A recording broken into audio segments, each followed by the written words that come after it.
Okay, guys, we are live. So for those listening at home, welcome to the Dungeon Musings YouTube channel. My name is Kevin Madison, and I will be your friendly Iron Marshal today. Because you see, today we are playing Chapter 4, the final chapter in our annual gaming marathon, the Musers Marathon, which this year we have been playing Pathfinder for Savage Worlds, published by by Pinnacle Entertainment, an adaptation of Savage Worlds, their Savage Worlds engine, to play closer to the Pathfinder First Edition role-playing game, or Dungeons and Dragons for that matter. We're playing this adventure, which we've been calling The Terror from the Forgotten Time, set in Paizo's land of science and sorcery, Numeria, which is featured in the Iron Gods adventure path. And with me today are the stars of the Musers Marathon. Let me go through, guys, introduce you, and you can tell us who you are and who are you playing today. First up, we've got Mo. Hi, I'm Morris. I'm playing Clockwork, who is a Yosoki monk. Nice. Next up is Sean. I am Sean. I'm playing Ambrosius Apparatum, who is a cleric for the goddess of Bry. She's the goddess of invention. Nice. And last but certainly not least is Carl. So my name is Carl, and I'm playing Kate Firemane, who is a dwarven fighter magic user, Magus. Awesome. So this, as I mentioned, this is Chapter 4. Chapter 1 was Dreams of the Gallows Grove. Chapter 2 was Foes of the Feldales. And Chapter 3 was Battle of the Torture Trees. We're going to give a quick summary of what's happened to bring us to this point. But Chapter 4 is called Hunt the Mutant Master.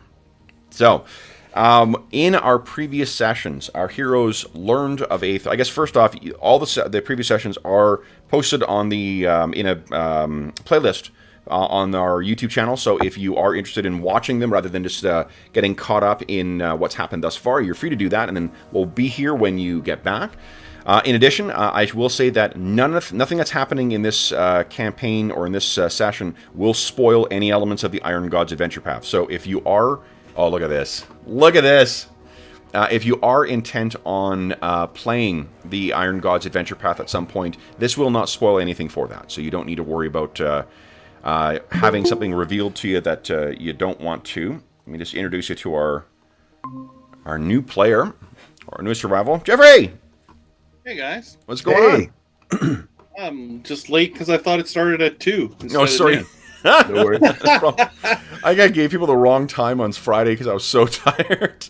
Oh, that's why. Yeah. That's what I put in my calendar, so I'm like... Oh, well, we're late is always better than never, so let me just rearrange you here, Jeffrey. I'm just going to put you over here. Jeffrey, who are you, and who are you playing today?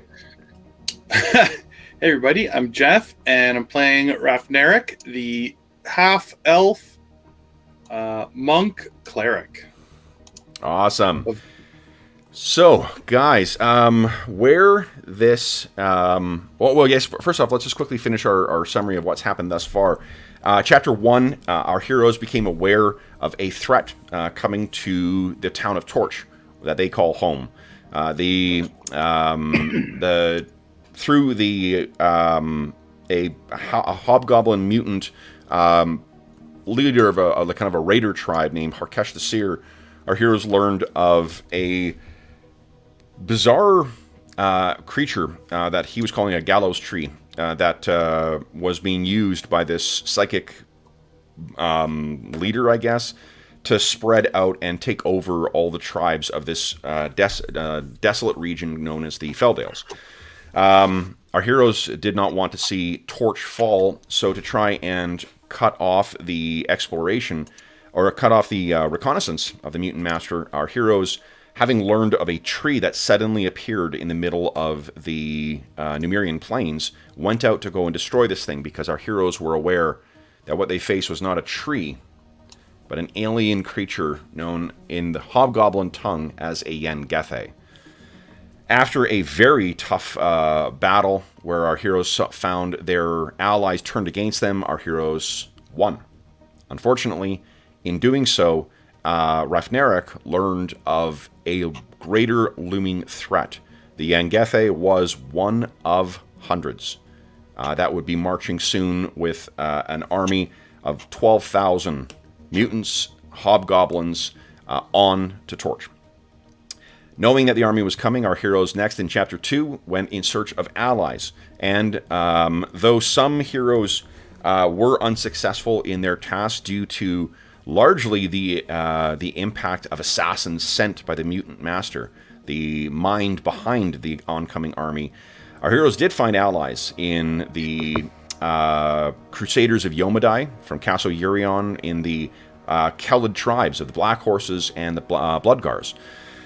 And with these newfound allies and a technological adaptation to the water treatment facility in Torch, the Crowfeather Palace, something that would disrupt the signal linking all of the psychic trees, the Yangethe army, our heroes were ready to face the oncoming battle. And that's what we did in Chapter 3. Guys, what happened last time? I'll leave it to you guys to summarize what happened to bring Jeff up to speed. What happened when the army came, the torture trees arrived in Torch?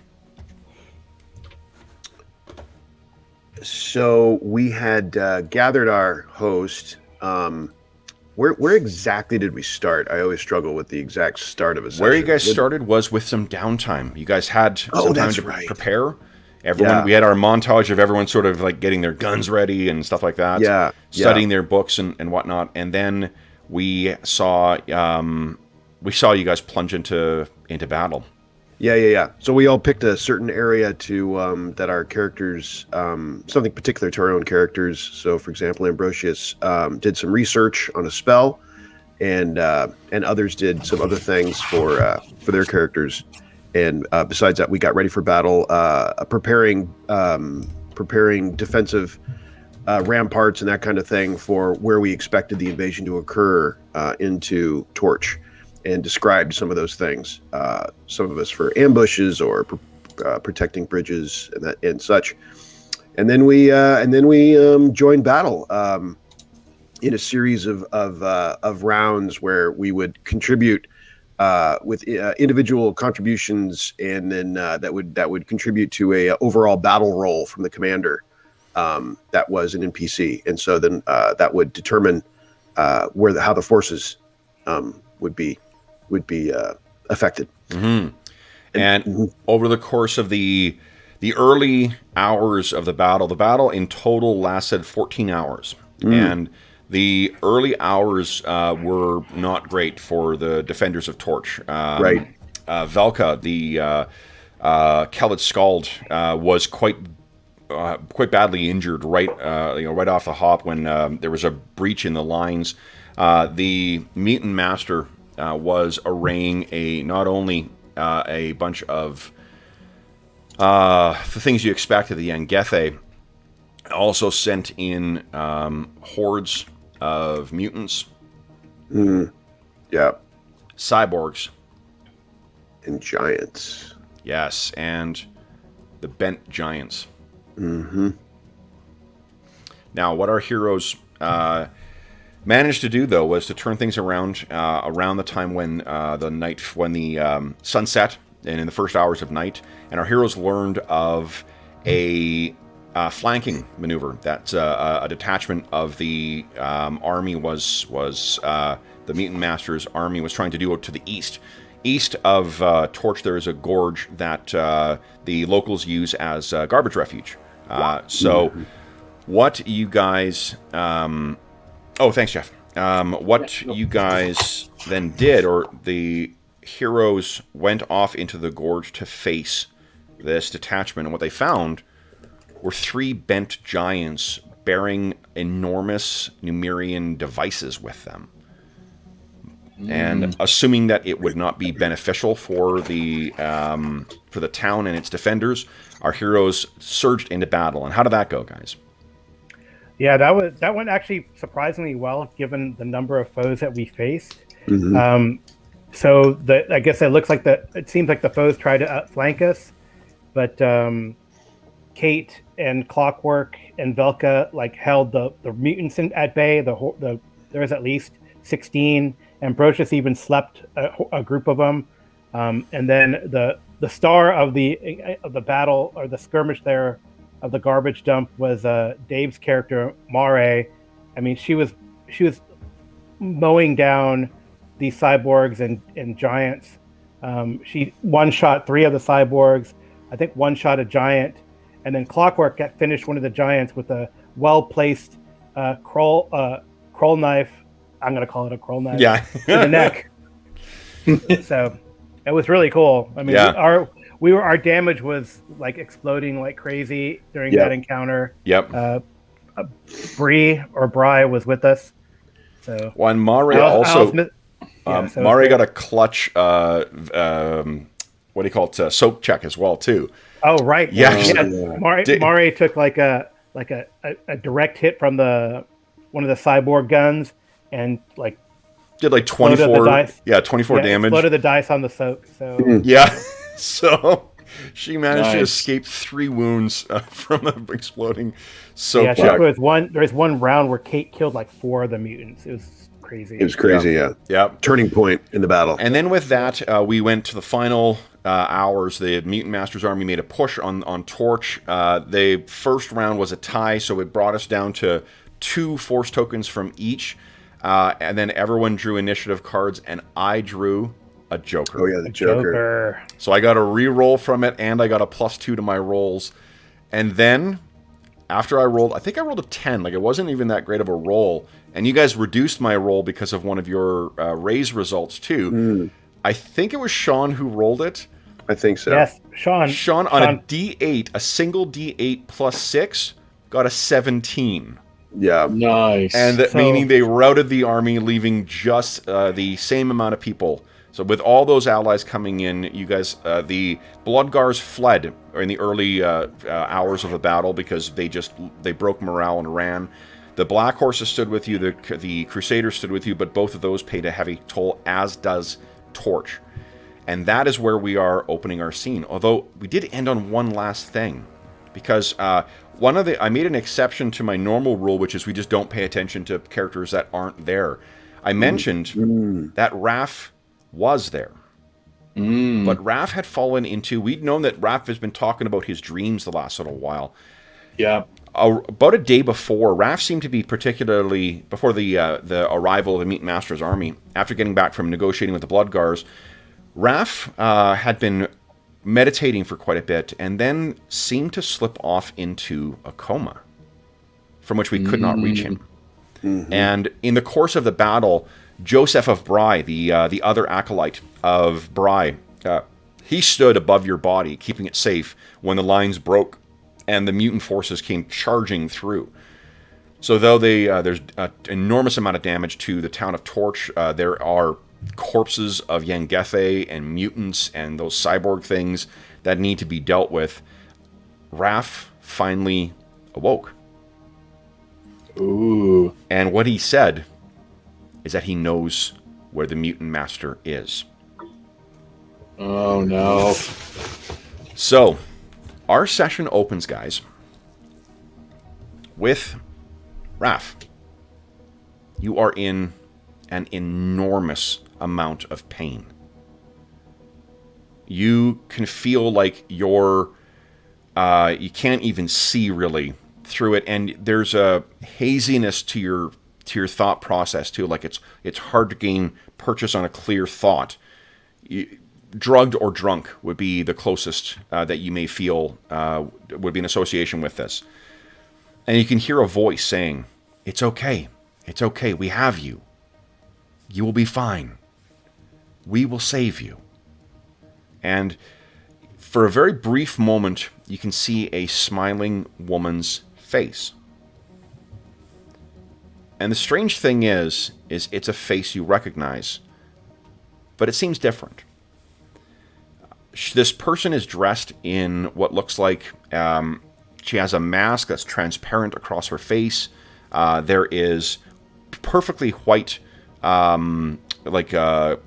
garments on, almost like a nun's habit, maybe, all up and down. But the face, much cleaner than you know, and free of any kind of markings or scars or war paint or anything. It's Zenobia's face. And with that, you fade out. You can hear the beeping of some strange, things. There's bizarre lights and a stark, lifeless white light that seems to illuminate everything. You pass out, and the next thing you come to, your eyes are blinking, and you look down. You can move again, and your thoughts are clearer. And you can see that you are in bed. But it's a bed unlike anything you've seen before. Stark white sheets. Perfect sides to the bed that is like accommodating for just you. There are rails of some kind of bizarre Numerian technology or Numerian substance on both sides that are holding you in place. And this entire room looks so unfamiliar to you and strange. That same stark white light comes from the ceiling like magic. And you look down and you see that your hand is secured to one of them is secured to the side by some kind of restraint. A soft one, mind you. But that's not the thing that's the most disturbing. What's most disturbing? Your hand is all some kind of hard metal or other Numerian substance. You can feel a headache. The reason you were moving your hand up and you saw it was because you were trying to touch your head. Your other hand, flesh and blood, is able to go up. And you touch your face, and there's metal. There's metal on your face. There's metal at the sides. And at that, you hear a whoosh kind of sound, like almost like an arrow whizzing by your head. And in walks the same woman. It's Zenobia, but it's not Zenobia. And she looks and says, "Up then. You're up then. Good."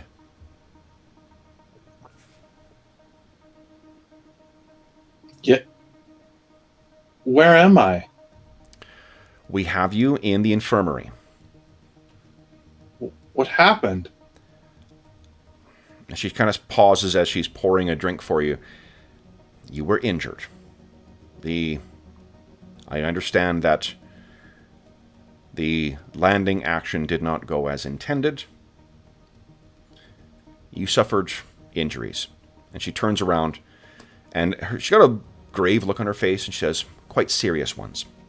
She comes forward and offers you to your flesh and blood hand a glass that has a little straw in it. He says, I'll take a big drink. Sure. You actually have difficulty trying to find where your mouth is. You realize very quickly, and she's like, let me help. Let me help. And puts it down, and she looks at you again. Can you read my thoughts? And you stop and think, and you very, very briefly think you can. You can feel overwhelming empathy from her and sorrow. But you know that this should have been better. You should have had a much clearer view. What do you say? I'll just say weakly, and then I'll tug the restraint. Say, what is this for? To avoid you injuring yourself. We are here to save you. Your psychic abilities should return. And with the changes the doctors have made, your interface should also work with computers now. Won't that be nice? Linked to both living things and drones. The changes, and then I'll touch my face again. It's just with my flesh hand. It's fine. It's fine. And she puts your hand down. She says, you will need time to heal. And we... I guess, how do you think you were reacting to this? I think that he's slightly confused, but I think that he he's got enough of a knowledge that he was attempting to sort of bridge this gap with this other leader of the mutants, that maybe he feels that he is in the mind of his not exactly, but he's some inkling, right? Like, this must be some kind of, because he's kind of aware it's not him, yet it is him, right? It's like he does feel the disconnect of where he is and who he is, but it's all extremely confusing because he is there and he is him, like it's it's both, right? So you can hear there's a beeping that's going on in the background. She seems to look with concern. Zenobia looks over with concern at the numbers, and she says, "You will have time to process this. It will take time." And she hits a button on the table, on the the side of the bed, and you are just flushed with a feeling of wooziness and drowsiness. And she says, "Sleep. Sleep, and it will come." We next cut to you. Your next memory, I should say, is you standing in a park, and there is sun above the sky, and they're surrounded by trees. And you seem to be the only one in this entire park, though it's clearly there are paths that lead around a beautiful little lake. There are birds that have landed in maybe ducks or geese in the lake. And you can see there is a sheen, a clean, reflective surface from it, almost perfectly still. And you're hit by the impulse to look at yourself. Yeah, absolutely. Okay. So you walk over, you look down into the reflective surface of the water, and this is what you see. Looking up at you. And you hear in your ear a kind of a garbled sound of like lies. And you look around and the wind is picking up in the park. Clouds have come overhead. And now you find that you are standing, something is to the left of your eye, like to the left and corner of your eye.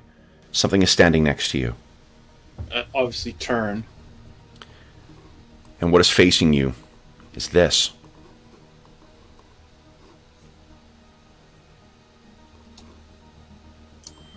Encased in one of the big trees that stands next to the lake. And you can hear its rasping, like Vader-like, wheezing.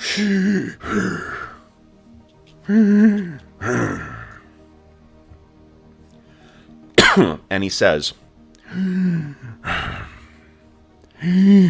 "He sleeps,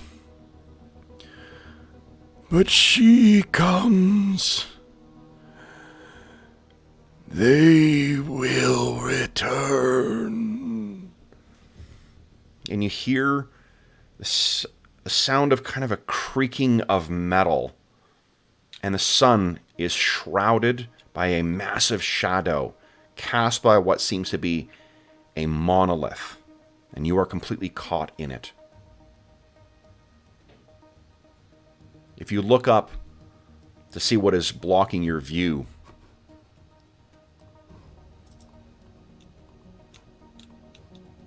this stands approximately 5 stories tall. Whoa. Looming over you. That circle with a glowing red eye in the middle and bizarre crab-like appendages moving around on the exterior. And the last thing you hear before this thing's massive rifle, which is the size of an artillery, like a artillery piece, bends down towards you. What he says is, "She can save," and you're awake. And you are in the Chapel of Bry. And Joseph has just spun around and like, "Raph!" And he runs over towards you. "You're awake! am. I'm back. He came a laugh. So you can see there's like marks. He's clearly been injured at some point, and he says, "You missed everything. You missed the battle. We won." I look at my arm and my hand. Flesh and blood again. I feel my face. Flesh. I've had visions. So let's cut to Kate, Ambrosius, Mare, and Clockwork. You guys are making your way through the ruins of Torch, and if you can picture, like, not quite to the level, because there weren't massive buildings that were coming down, but I mean, I'm picturing like post-Blitz London, or like post what do you call it? Post Liberation Berlin. Kind of thing. Like, there's just we see scenes of people picking up scrap and moving bodies and things like that. Like, it's just the town of Torch, those successful in repelling the army of the Mutant Master. There was a big price that was paid for this. So, to bring you guys up to speed for what's happened thus far, because we talked a little bit about at the end of last session about what to do. So there's a bunch of scrap, obviously, that can be recovered from these cyborgs. There are those 2 massive devices that were being carried by the giants, and there's there's the cleanup to be done afterwards. I think so with respect to the 2 devices, what they've decided is to place militia guarding them to make sure no one makes off with them, or at the very least, if someone's going to come in and try and take them, to go away. But without knowing what they are, they don't want to fuss with them, and they certainly don't want to bring them into town if that's what the Mutant Master intended to do. The trouble is all the efforts for Joram Kite, for Connor Bane, Sanville Tret is gone. He may have died in the fighting. Who was it again? Sanville Tret. Sanville Tret is the traitor. He is the guy. Yeah. Paul Rudd. The merchant. Right. Yeah. He's missing. He's missing. And it's not sure whether he's dead or what. You have not found his body yet, but with the horrific damage that those guns did and what some of the mutants did to the bodies, they made us not be identified yet. In addition, Harkesh the Seer escaped. In the chaos of the fighting, Harkesh was able to get himself free. He's got some very impressive powers and was able to get one of the guards to free him. So what the attention of Joram Kite and Connor Bane are right now is undoing the modifications to Crowfeather Palace to get it working again. You may remember that the purpose of the Crowfeather Palace was to purify the water. And at this point, what you guys need is an abundance of clean water to treat wounds, to keep people hydrated and whatnot. And without that clean water, you've just got the tainted water from the Weeping Pond. So their efforts are really on that right now. To this, I think you see Raph coming down, and you haven't seen Raph for the entire battle. Raph, what do you say? I mean, at first, I think it's like a lot of disorientation and shock at like the state of Torch. Like, I mean, like you said, I'm walking through a battlefield of death and strange dead foes, and so I think he's sort of walking a little disoriented through it all. Yeah. And he approaches his friends and would say, I see I've missed it all. And Ambrosius, I think, so we had the interlude where we were working together in a kind of a commando unit. But besides that, it's hard to replicate the fog of war where, we're probably separated and then you see someone and you see, hey, you're still alive. That kind of absolutely. Yeah. That's just such a thing. That's hard to replicate. And so, with just seeing, and with the missing Sandville Tret as an example, you just don't know. So just seeing someone walking up to you, you're like, hey, you're still breathing. How about that? So probably, Ambrosius has a big grin on his face and goes, I don't even care what happened to you. We'll find that out in a minute. But claps him on the shoulder and says, good to have you here. Still with us, eh? Still kicking. Excellent. Well, where were you? I was meditating, and then I've had visions, and I woke up just now. Wow. I'd say let's have a drink, but that'll have to wait, I think, as Ambrosius looks around. Not even sure where the tavern would be. I think it got destroyed in part of the engagement. Yeah, I think we actually used a lot of the spirits to firebomb the attackers. Yeah, that was I thought the first day of battle, that was one of the things that worked really well, and as part of our narrative to hold the line was Clockwork and Mare's flanking maneuvers using as much distilled product and guns blazing as they could. Mm-hmm. So I think I've. So I guess we're in the we could point to the old tavern that we used to hang out at, and it's a ruin, right? So I think it's reparable, but it is damaged. The windows are blasted out. There may be bodies in there. The stores have been depleted, thanks to Clockwork's Molotov squad. Yeah. So there might be something to drink if you're really thirsty. Wouldn't drink the water from the retention pond. No, the Weeping Pond is the untreated Weeping Pond. It makes your hand numb when you put your hand in it. It really scrumptious. Anna says hi to everyone. Hi, Anna. Hi. Yeah. You guys see that clip of the Irish Prime Minister trying to give a press conference while his dog's biting his hand? Oh, really? And I'm like, yep, that sounds about right. That's funny. Yeah. All right. Raph, you said you were meditating. Yeah, and I think that Raph, he normally looks a little vacant, but right now he just looks really far off, and he just says, visions. Visions of destiny? Visions of the Master. The Master of the Mutants. And if you look off to the east, Raph, maybe this is just your mind playing tricks on you, but there seems, the blue particles that you've seen in the air when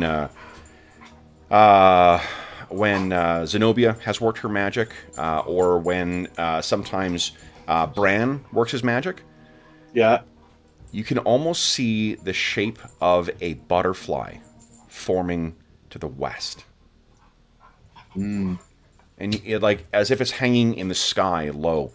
The butterfly is, of course, a holy symbol of Pharasma. Oh. So I think I'm kind of staring at that, and he says, I think I connected with him. Connected with the Master of the Mutants? Yes. I've seen flashes of his life, his experiences, and I think there's some connection between us now. Any idea why this happened to you?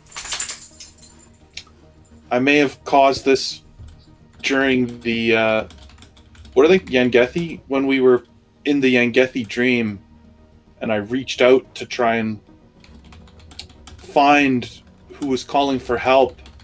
And instead I seem to have connected with the Mutant Master himself. That's right. Unless a part of him is who is calling for help.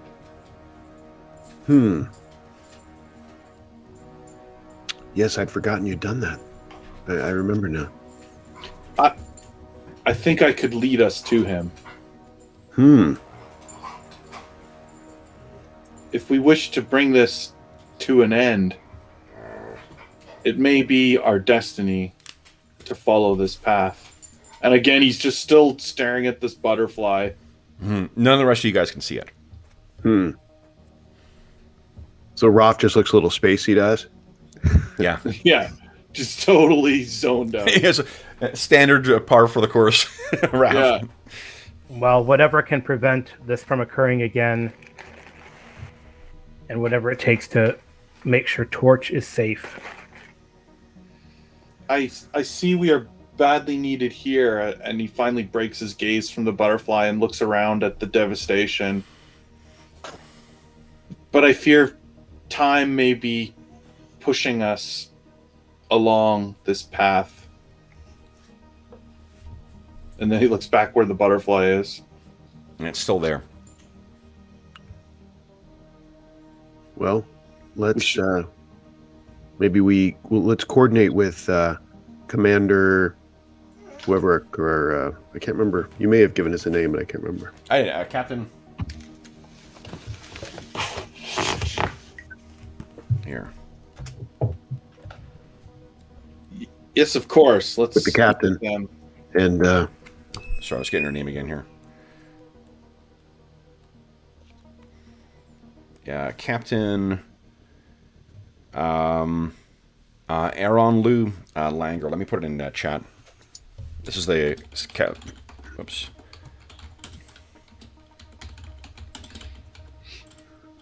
Oop. Okay, I actually. Yeah. Mm-hmm. What I'll do, guys, is why don't you just take? You guys keep talking here. I'm just going to very quickly. Anna is. I think I might need to go out. Okay. She's normally she has been out, but she's usually not like a whiner. So I think that she may have a pressing issue that needs addressing. If you guys wouldn't mind, just talk about yourself, figure out what your plan is, and then I'll be right back. Okay. We can check in with Captain Langer. It seems like there is much work to do in town, but some of which may or may not be to our skill set as much as tracking down this antagonist. If the I'm town wondering if there's any magical path we can trace back to him, because he seems to have been controlling them with some sort of mental effect.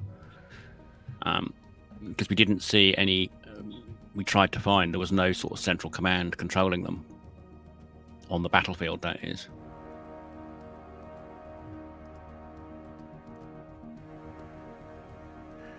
Well, fear not, Clockwork, for I see the path clearly. Where do you think it leads us, Roth? To the Mutant Master. In the distance, though, so quite some ways away, you think? I think it will be a journey. Was he present here during the battle? Not that I'm aware of. No, we did try and find. I know Clockwork. Yeah, hard to say. We did try and find the controlling person and see if we could attack that point, but but we could never assess who the ultimate controller was. It seems they had some sort of, I don't know, some of the other more tech savvy in town called it a psychic network, but no, like a mass mind. But we had no. So I guess the Mutant Master wasn't really here, but coordinating from afar. So let's deal with the head of the snake. Mm-hmm.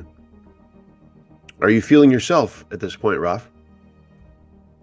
I touch myself and sort of look myself over. I seem to be myself. Good. Do I look normal? You look in the pink, my friend.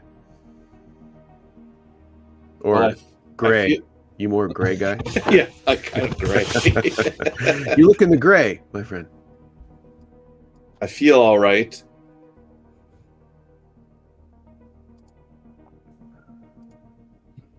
Let's head out to find Captain Langer. Indeed. And if she lives. Yes. No, I believe she's okay. I think we've seen her, and then perhaps a few provisions and Yes, whatever Torch can spare. Well, also that I've been scavenging on the battlefield to try and pick up stuff as well. Okay, sorry about that, guys. I was correct. It was an urgent matter, and she now has a treat full of, or one of her toys full of treats and cheese. So hopefully she will be occupied for the rest of the day, or at least for the rest of the session. Yeah. So what do we decide on, guys? Coordinate with the captain. Okay. And, pick up a few provisions and then see what we can do. All right. Roth's vision. Okay. So, Captain Oronglu, how do you explain what you're proposing to the captain? Well, Raph will come forward and say, Captain Langer, I've had a psychic connection with the leader of this attack, the Mutant Master. Through meditation and connection with my god, I do believe that I can now locate this individual. We are suggesting that a small force of us head out, track him down, and end this once and for all before they can regroup and stage another attack.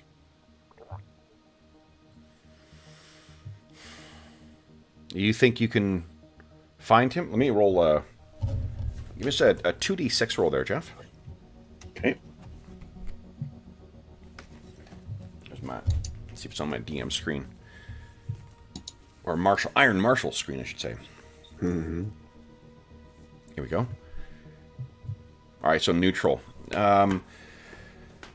So I think what she says is this why you were as you were? Yes. And she looks over at the rest of you and looks to Kate. You think this is a strike that could prevent them from coming back?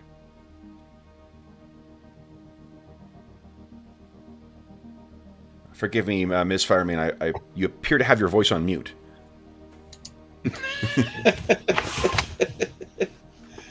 All right. I was on mute. Everybody drink.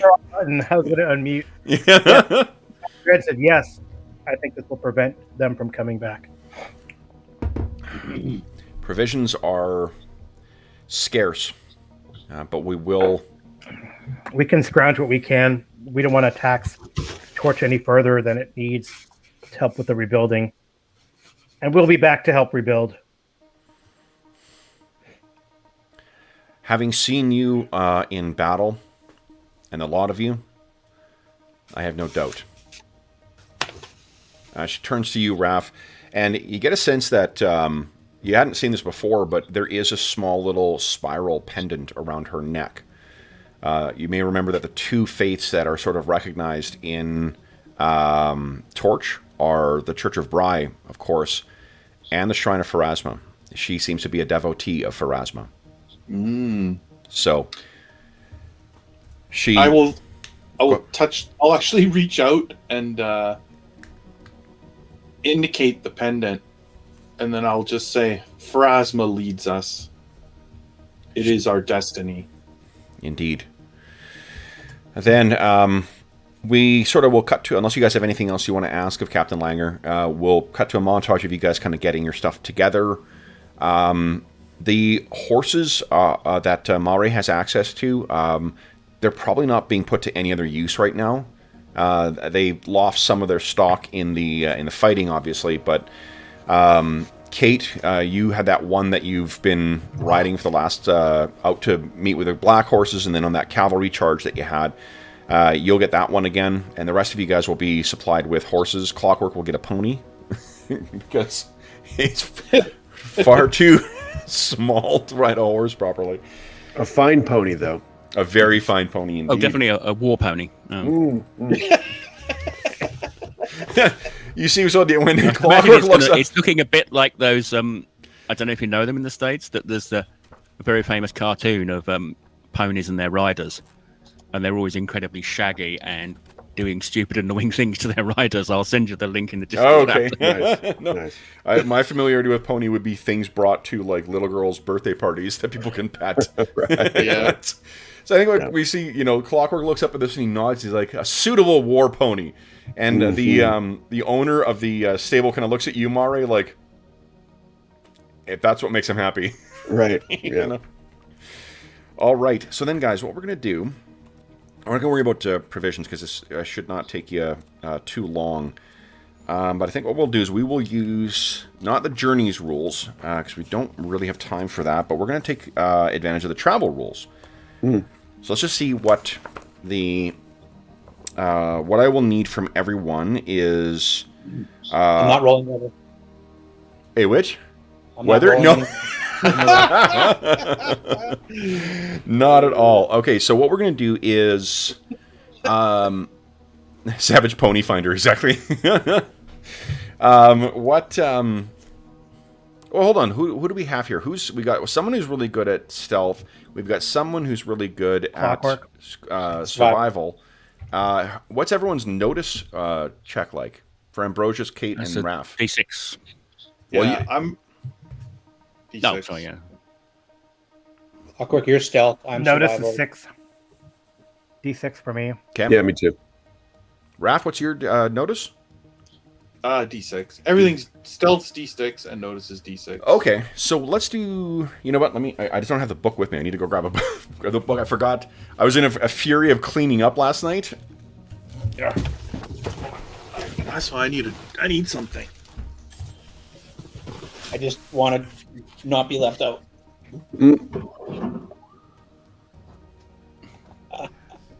Right. I'm tempted. I don't even know what I don't even know what I'll go get, but I might go get something. I'm tempted now. All right, got it. Sorry, guys. I need the Tomorrow Legion Field Manual. So, Jeff started pouring a drink. nice. All right, so then, Mare, you'll be the first one up for this. Let's make the rolls for journeys because that might modify the difficulty of the travel. Give us a survival check when you get a chance there, Mare.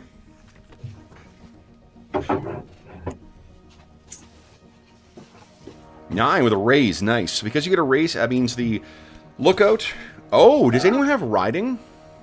Yeah, it's, I was gonna get it, but fighting too. seems such a better. me too. I know. Writing's on my list. That long list Yeah. of like, well. All right. So that means that somebody is going to make a riding check. Clockwork, I'm assuming you're going to be doing the scout roll, so you just give us a stealth roll at +1. Okay. A raise on that too, nice. Nice. So I'm going to draw 2 action cards, or 2 cards from the action deck to determine what happens over the course of this journey, and you guys can choose which one you want to select.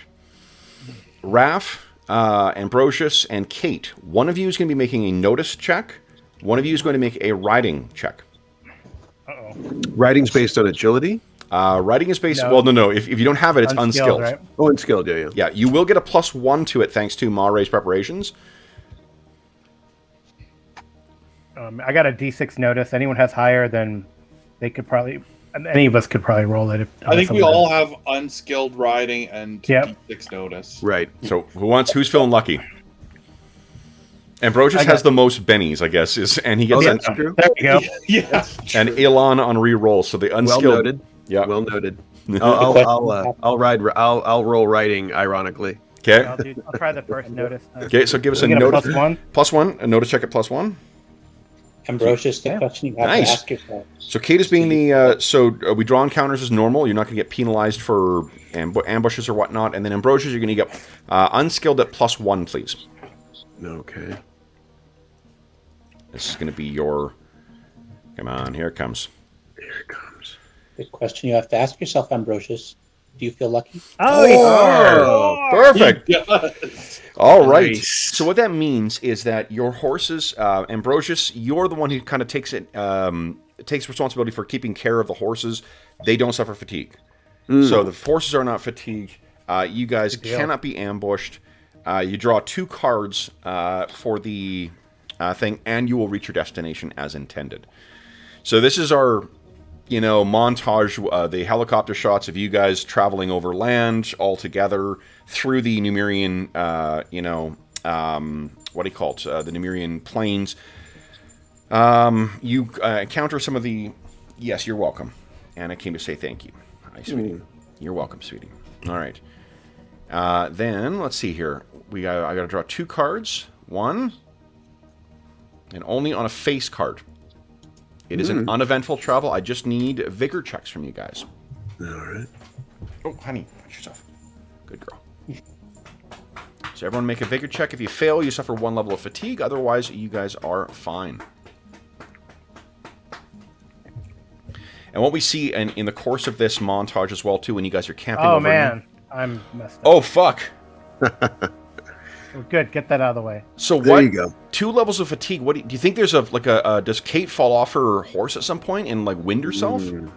Yeah, she's trying to act like a scout, and it doesn't work so well. So she falls off the horse, has to run after the horse a couple times, and then takes off. So she's pretty tired. So here's what 2 levels of fatigue. Oh my god. Yeah, jeez. So here's what Kate would need for this. When you guys, this is the scene at one of the nights when you guys are, because it'll take a few nights to get to the Feldales and then to find this place, because that's where this is leading you. At night, Raph, even brighter than the stars and whatnot that you can see above the in the sky, you can see the blue and purple butterfly made of those strange motes still hanging off in the distance, a little above the horizon, but clearly. And you, when you guys are all sort of making camp, you can hear that Kate is just she's making noise every time she gets up. What you guys can do is risk a delay in a trip to... Okay, that's enough. That's enough. Thank you. She says, "Let's do it again." Whatever we did 3 hours more of the session, and I don't need my hands completely gnawed by then. Okay, sweetie. Okay.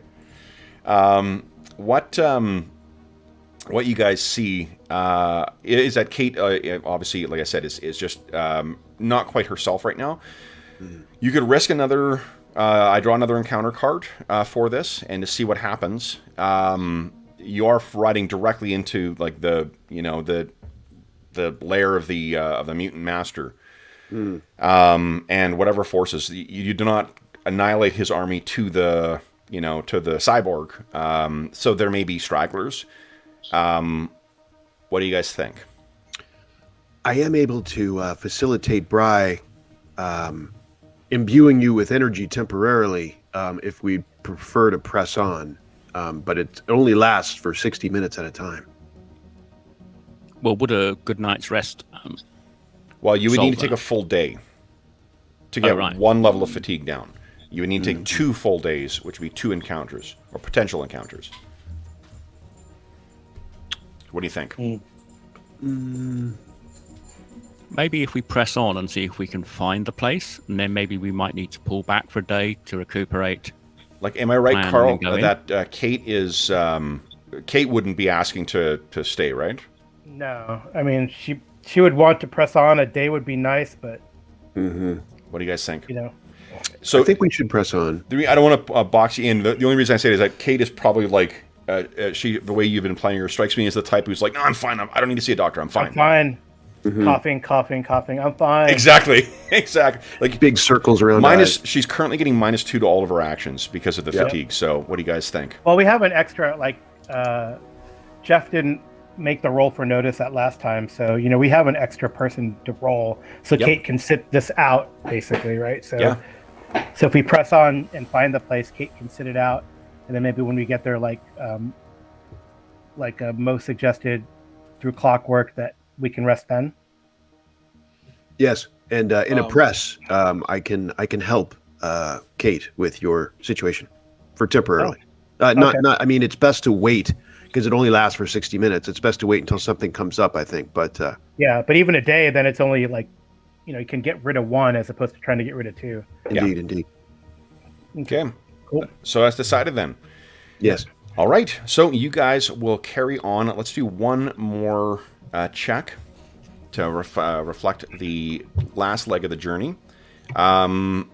We'll start with Mare and your survival check, please. Perfect. Do you want to spend a Benny re-roll? You might get a fish for a raise. That gives +1 to everyone else to their rolls if you get a raise. Look at that. Easy peasy. On command. Yep. All right. So then what Kate or everyone else is going to get +1 to their rolls. Clockwork, why don't you give us a stealth roll at +1, please?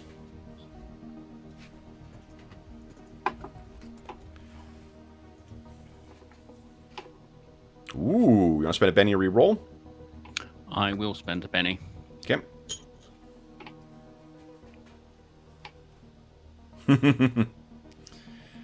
There you go. Nice. There Okay, you go. so then we have Ambrosius making a riding check. At +1, please. Or unskilled at +1. Here we go. There you go. Oh, A raise. You know, I'm You're the starting to get the hang of this. These You're horses, the horse they, master. yeah, they. I've never really gotten along with them before, but I'm feeling better about it. Ambrosius, Well, these are Khaled horses. So. When we return to Torch, Ambrosius, you can come with me and work at the stable. You seem to be a natural on horses. I will consult Bry about this. Are there any constructs in the stables? You mean like an iron horse? Yeah, well, yes, as a matter of fact. Then Raph, would you give us a notice check, please, at +1? Ooh. You want to spend a Benny? Yeah, I better re-roll it. Okay. Oh my. Okay. Oh dear. Wow. So here's what happens with Awesome. what we need then is actually, instead of vigor, I need an agility check from everyone. Oh, shit. And because of the critical failure, it's an agility check at -2. Oh. Oh, Yikes. Yeah. Nope. Okay. Oh my goodness. Shit. So let's get everyone's results and we'll narrate Can we through penny what those, happened. or is that just... Absolutely. Yep. In that case, I'll penny... And some of you guys mine. still have conviction as well, too. Mare. Mare, wowzers. Okay, so Raph got a success. Mare got a success. Ambrosius has failed. Clockwork has succeeded. So we got Kate failed also. Kate. So Kate and Ambrosius, do you guys want to spend a penny to re-roll those? Yeah, I'm- give it a I'm gonna shot. Yeah, re-roll. because it's actually a wound that you suffer if you fail. oh, Let's see here. No. I mean, she's at -4 right now, so it's So Yeah, that's tough. I was at -3 because also my tower shield kind of bangs me around. I get to -1 on agility test, but shit. Elan is +2, so I'll just put -1 in there. -1. Yeah. All right. Oh shit. Wow.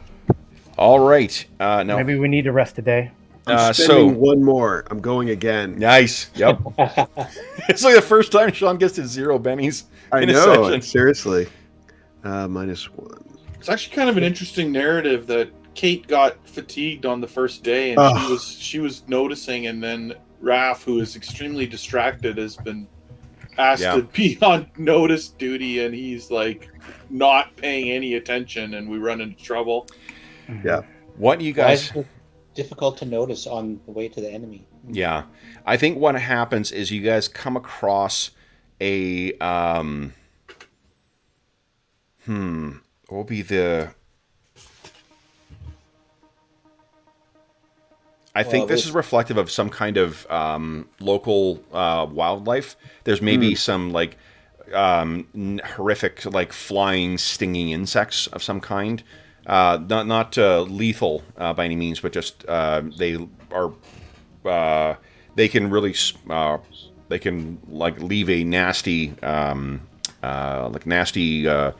kind of not a full-on poison that's going to kill you, but like some kind of venom.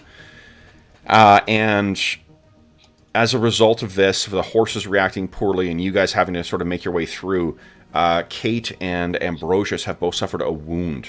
from this, and this is going to be something that is going to be more than an hour. So you're not just going to be able to just spend one use of healing. You'll need to spend 13 to power points in order to heal it up. So, what Sorry, are you wasn't guys? To spend what did you say, Ken? Well, for Ambrosius's healing, because his healing power, it's normally there's just like you making use of a healing ability or healing skill. You can you have a golden hour where it's easier to heal people. You can treat them with your healing skill, or you can cast a spell to heal them for cheaper. But once you pass that hour, the healing spell goes from 3 up to 13. Oh yeah, so I can't even cast the better healing Yeah. because I only have 10 power points. You could cast it at -3 to your roll. Mm-hmm. Because remember, you can overcast. The trouble is if you fail, you suffer critical failure. Right. You would get a level of fatigue and whatnot. So, yeah, I mean, this has been a difficult day. Oh, and I got to draw a card, too. Let's see if... I'm only drawing one, and that's it. All right. So, no, apart from this really shitty day of travel. So, you are in the Feldales. Raph, you feel that this thing led you right into... You can picture that these stinging insects came in a canyon. And it's like a box canyon that you guys accidentally wandered your way into. And then it was suddenly... The whole thing was filled with these insects. You guys managed to get yourself out. But, yeah, Kate is looking a little worse for wear. Ambrosius, if you are intent on casting something... oh, God, I guess you could use the last 2 of your bennies to, like, cast healing once, rejuve up, and then cast again at a -1 to cast. Let's see. Because if 13 would bring you down to 2, and then you could spend 2 bennies to get 10 points back, and then you'd be at 12, but you'd need 13 in order to cast it, so it'd be at -1. That would heal both you and Kate. What are you thinking? I think I'll probably heal Kate at this point. Wait, so Kate suffered a wound? I should ask, does anyone have any healing potions left? Oh, yes. I I do forget have about them. I do have a potion. No, I burned all mine. That's actually another thing. So if your spellcasting has a penalty because of your wounds, you want to heal yourself first. Remove that penalty. Yeah, it's make true. the second check easier. It's a fair point. It's I was going for the Altruistic. I was going for the altruistic, but that's a fair. I do. That's fine. I do have a minor healing potion. So I actually have some potions. I just forget about them. I'm just all about Bri. I'm just so good at healing. I can use up my minor healing potion. Okay. You know. And the only reason I mentioned Kate first is because she's currently got a -3 to all of her rolls. Yes. So that would be the one who's more... She's weighing that loss a little more heavily. Does a minor healing potion will that take care of it, even though it's been over an hour, Kevin? Yep. Okay. Okay. Well, I'll use it. I'll use mine. Yeah. Yes, I have 2 of them, so I'll use one and heal up. Yep. Okay. Great suggestion, Mare. I forget about those clinking, and I wonder what those little tinkering is in my backpack, and there it is. I thought they were marbles, but never mind. Me too. I forget it. I forget about them. I thought maybe you lost them. So that night, Raph, you find yourself standing in a... Oh, actually, let's switch out the musical cues here, because this is not quite as cheery.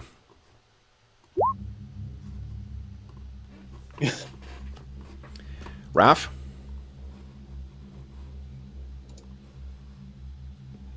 This is where you find yourself standing.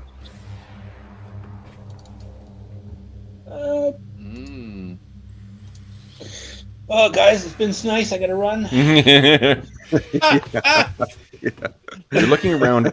You appear to be in some kind of cavern.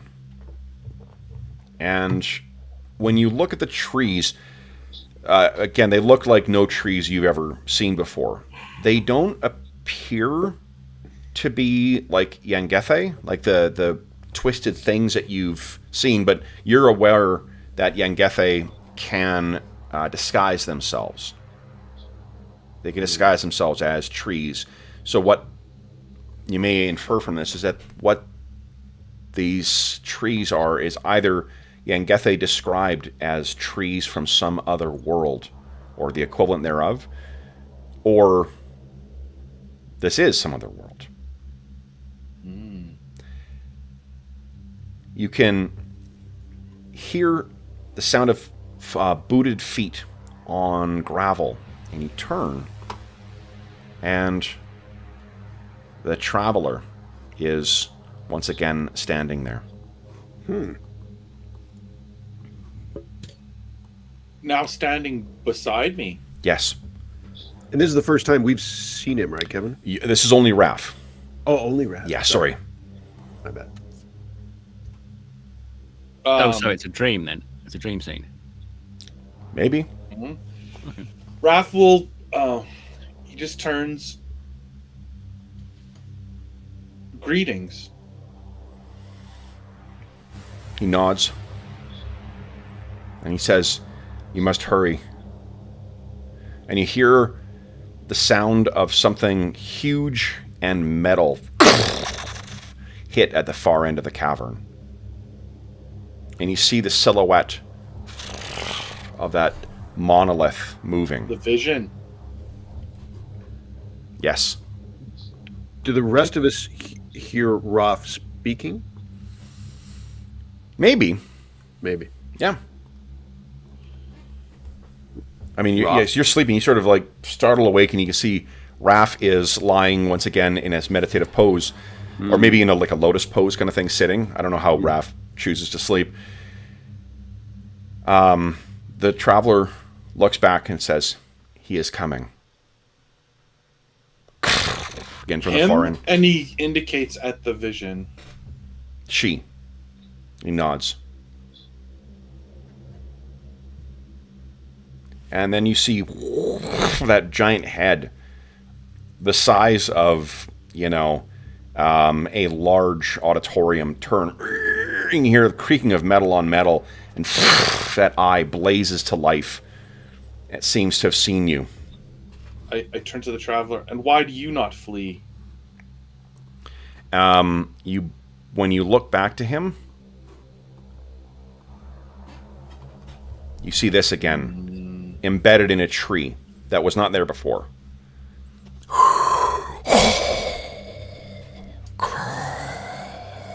We are bound. And you awaken.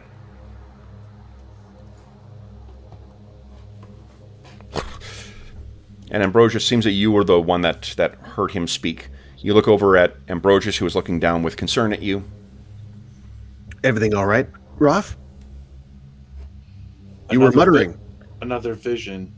Oh. Useful? It seems the past to me, but it's hard to decipher. Kevin, maybe it was my watch. Maybe that's why I... Absolutely, yeah, that makes sense. Yep. Because we definitely have a watch. Yep. I'm sorry, say it again, Roth. What did you just say? There's a giant mechanical beast that seems to be hunting them or us. I'm not sure. But its size and danger are immeasurable. Do you think the beast is the Mutant Master? There are 3 that I see in the vision. A man, one captured within a tree, and this giant mechanical monolith. Of which is our true enemy, I am not sure. I see. Anything in there help you know if we're on the right path? I'm certain we are on the right path. Okay. Very good. Okay. So with that, guys, first, everybody gets a Benny. Because on the next day of travel, and we don't need me to roll again because you guys are pretty much here now, what you guys find is in the midst of the broken and barren Feldales. And the Feldales are, I think Jeff and Dave may already get these references, but I'm picturing like the deserts out by Drumheller. Yeah. So it's if you guys can picture, I'm trying to think of, you know what it is? It's like Western Montana or Western Utah. Barren, rocky. There's hoodoos that you can see where the wind has eroded it down, so there are strange formations of like rocks perched on top of pillars and things like that. A totally unforgiving and unsupportive of life landscape. But what you come across, following Raph's lead, you kind of trot up to a valley or crevasse that leads down to a very large rift in the earth and blackness below that. Raph, you can see a slight glow down below in the shape of a butterfly. Our destiny lies down in the darkness. What do you guys wish to do? Seems our destiny is clearer than it was before. Can we check to see whether there are any tracks leading into the cavern? Sure. See who's been coming and going. Be survival with Mare. I can check. If you wish. I could assist as well if we want to, or do you think you're... Yeah, she's got it. Mare's got it. All right. So what, Mare, what you can see down here are a number of very unusual tracks that you cannot recognize. For one, there appears to be something that it may be like tendrils that are making their way along. You think that there may have been hundreds of the markings similar to what you saw strewn across the fields of battle outside of Torch, and in some cases through the streets of them. You also see some other curiously booted prints, human size, that have a marking in them that you don't recognize. The tread is something that is very unusual. Numerian, in fact. She shows this to the group. I don't recognize these. Down and out. In and out of the crevasse. They go both directions. Do they look like the trees tracks? I've given you a description of it. You can take your inference from that. They seem more humanoid. No, the tracks of the tendrils, that is similar to what you saw on the battlefields outside of Torch. But the other tracks. The other tracks, those are human-sized. Human-sized, yeah. And then with a strange boot. With a roll that well. And in fact, actually, the booted feet, you're only finding tracks that lead out of the crevasse, not back in for those.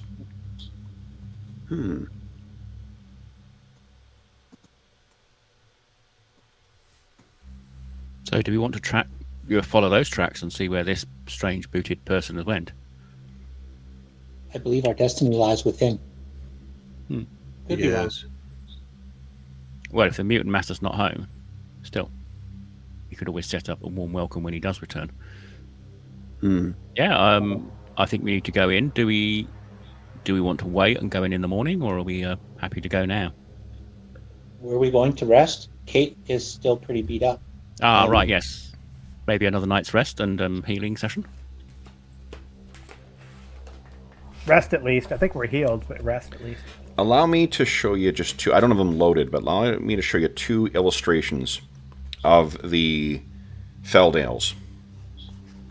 One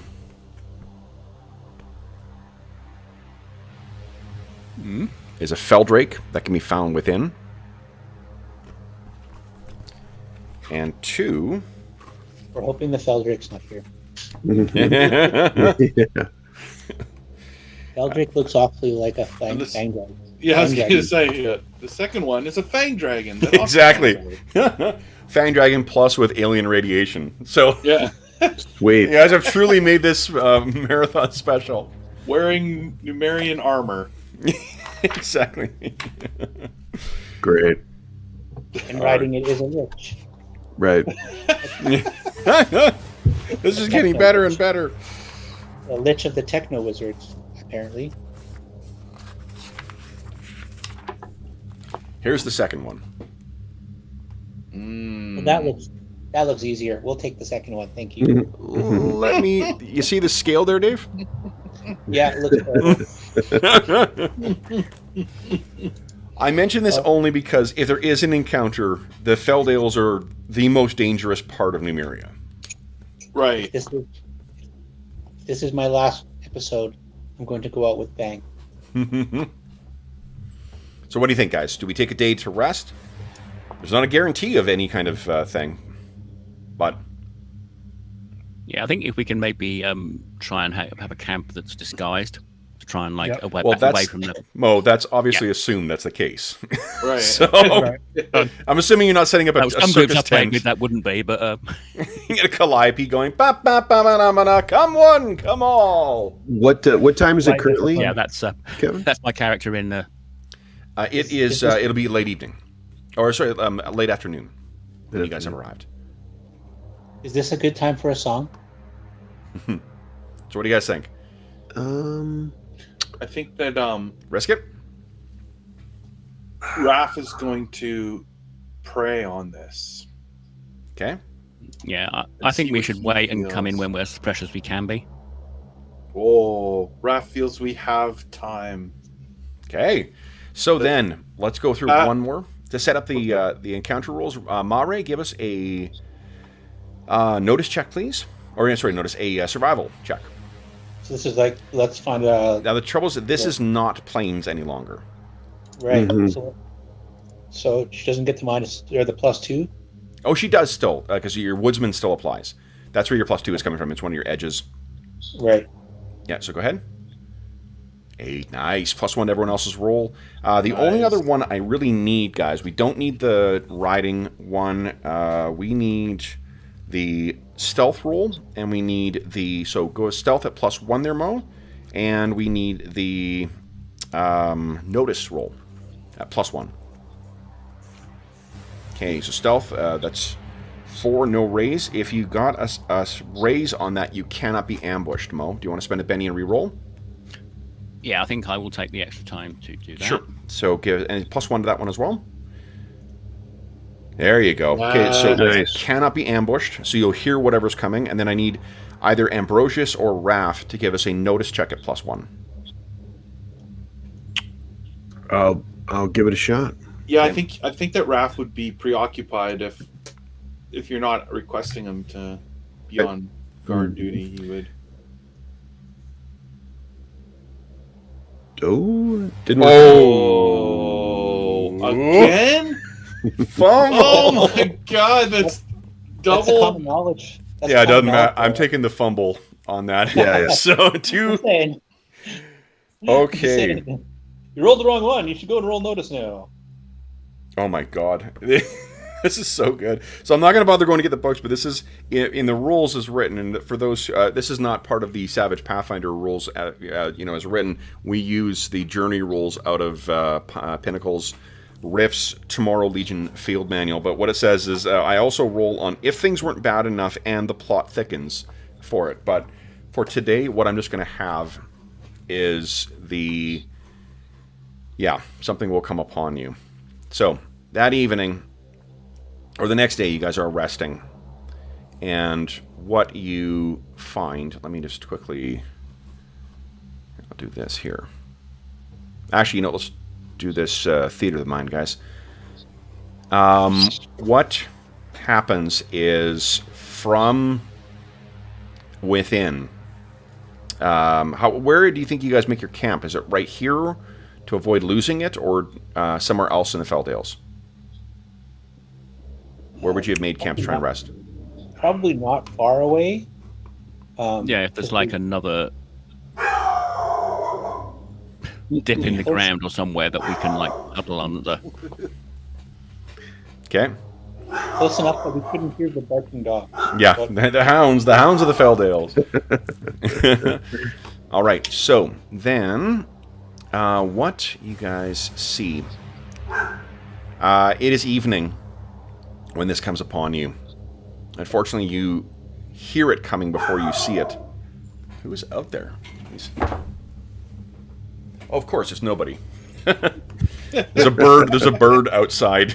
Yeah. So, It's a squirrel. Fuck Is you, it bird! a large bird? It is. In fairness, it is a crow. So it's a pretty big bird. Fair enough. Okay, but so not big bird. No. not big bird. No. Although there was during what do you call it? Halloween. There was someone who dressed up in one of those T-Rex costumes. She lost her mind. I'm sure. She was very upset at him. Oh, and was very upset that I wasn't upset with him. So that evening, you guys are sitting around, contemplating what to do next. Raph, you are maybe, trying to open your mind up to further, instruction or further interaction. When you hear a rumbling in the ground, and again, and you can all feel this, something huge. Who has the best notice check? Is it Mare? Is yours a D6 or D8? D6. D6? D6. Yeah, so we'll say it is... Whoop. Yeah, okay, so everyone's got a D6. So maybe you all hear this at the same time. And what you see come lumbering over the hill, silhouetted at night, is this.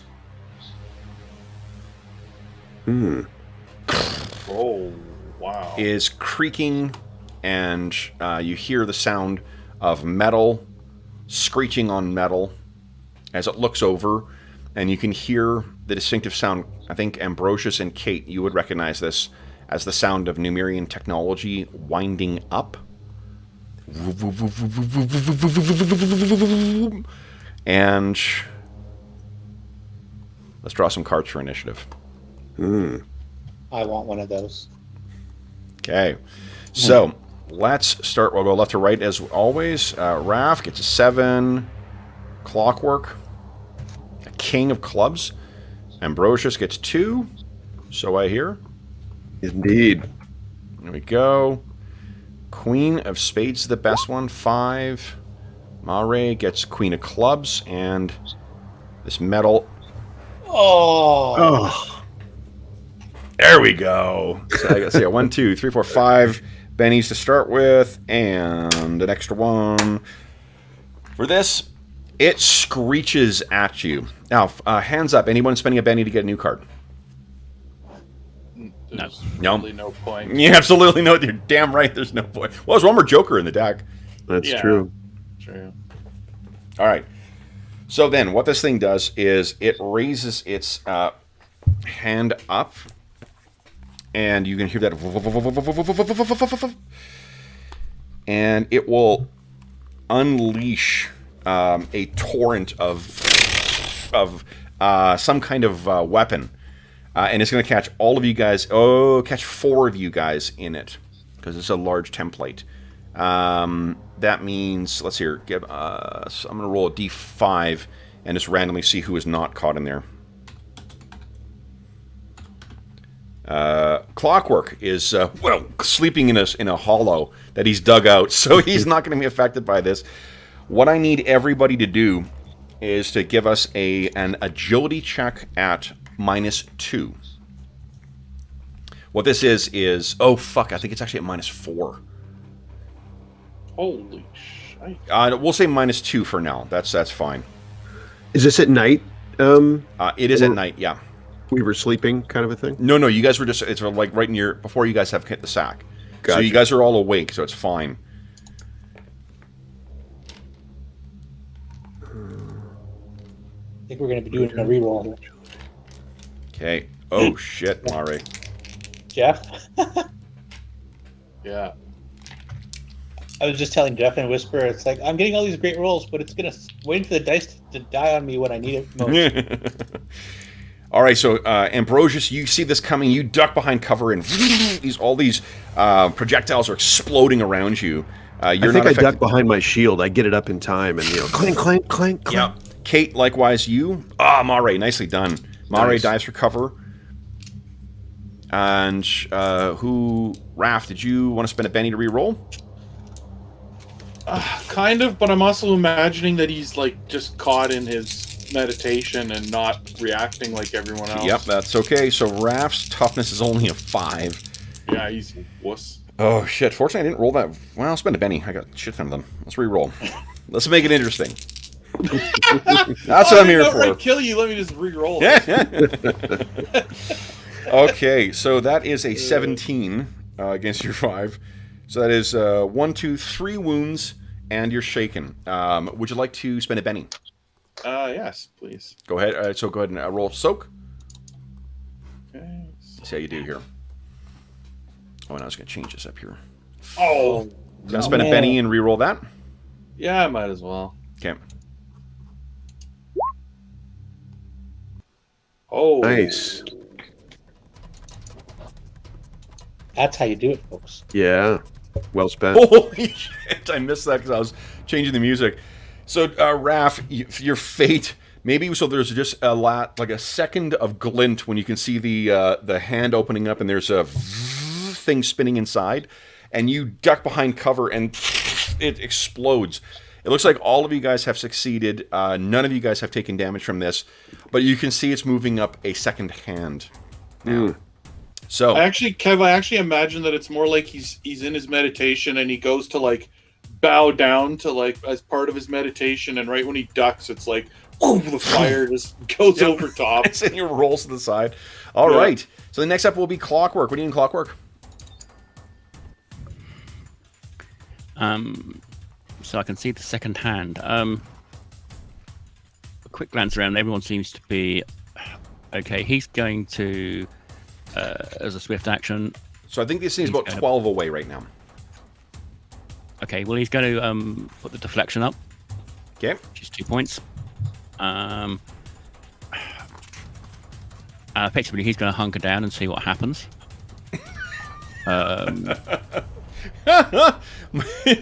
You guys hear Clockwork's battle cry. You guys got this? All right. So if what you need most... everyone all got all their body parts. Okay, so you actually have taken an action, so you're not going to be able to hold a card. No. So, all right, so... effectively, he's hitting the ground and trying to... Yep, Ambrosius, you're up next. What are you doing?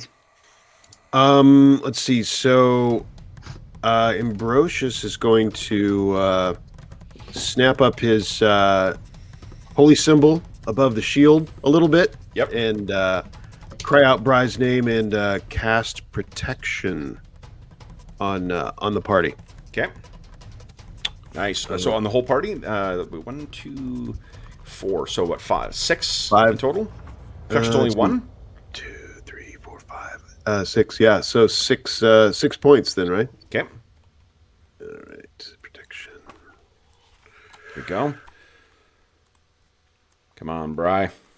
Yep. I'll spend a Benny. Okay. Add Elon. There we go. There we go. There you go. With the raise, too, so it's +2 toughness. Yes. That's awesome, because this stuff may have armor-piercing qualities. Okay. Cool. Okay. So what are we getting? Plus... Your toughness goes up by 2. Yes. Okay. Then next up will be Mare. And then I'm going to run. I'm going to give it some distance with my pace, whatever I get. Yep. Okay. So you're trying to get further away from this thing, or I'm trying to look for cover. Actually, I mean, if there's something I can, a hill or a, Yep. I mean, unfortunately, this thing's got such high vantage over you that you know. Yeah. I mean, that's just his instincts. In any Sure. case. So you go running to the side, try and get some cover. Malray, what are you doing? She's going to shoot back. Sounds good. It's at 12, so it's in short range. Ion pulse rifle, rapid fire, and she's a marksman now. So Nice.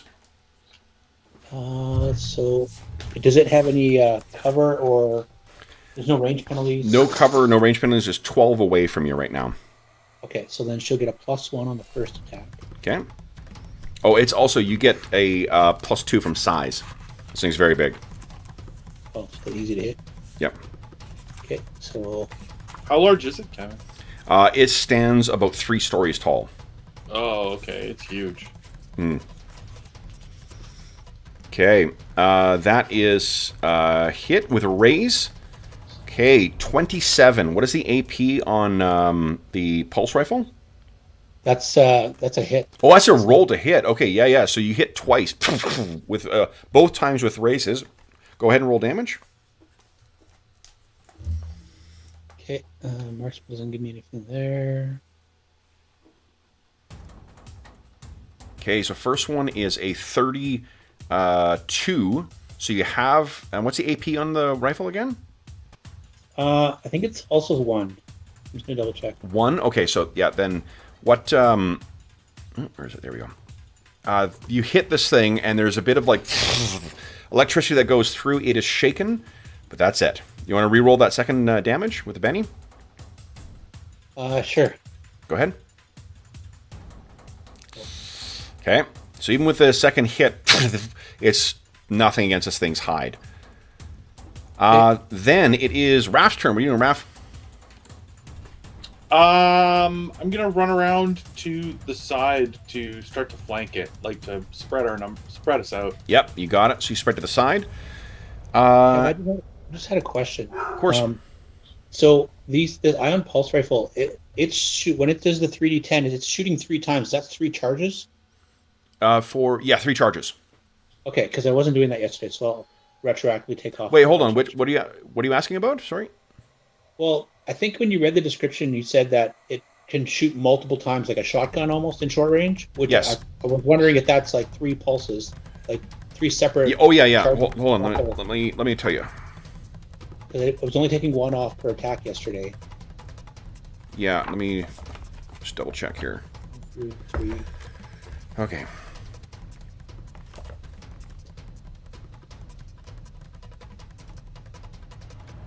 Okay, where are you? Because that'll make a big difference in how many charges the gun has. Absolutely, yeah. Okay.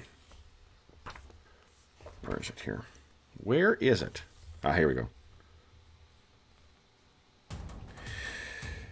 So...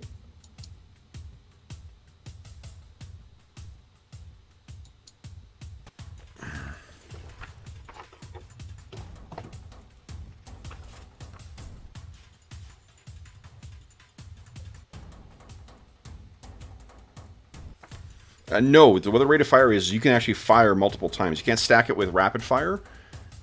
You can either fire 3 times with it.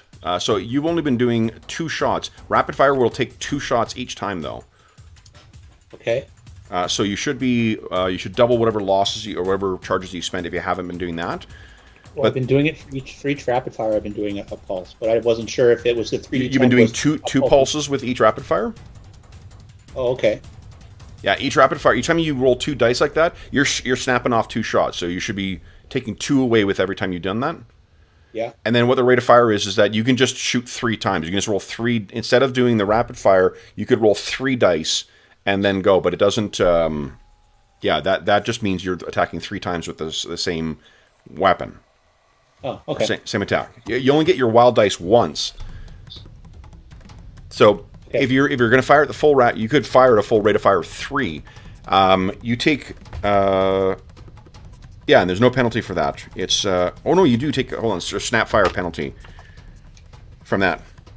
You'll take -2 to hit. Okay, well, I did my rapid fire this time with 2 shots. I'll just leave it as that. Okay. Next time I can do 3 if I want to, but there's a 3, and you'll so like the sort of risk reward is you could do 2 shots at your normal sort of thing there, or you could with your edge, or you can fire 3 times, just get -2 to hit with those because you're firing off with rapid fire. I didn't understand the difference between rapid fire and the damage. So I was correlating that the 3 shots and the 3d10 meant that each d10 was using a charge. It's a shot. It's kind of like a shotgun blast, so it does more damage. All right, Kate, you're up next. What are you doing? Oh, you're muted, Carl.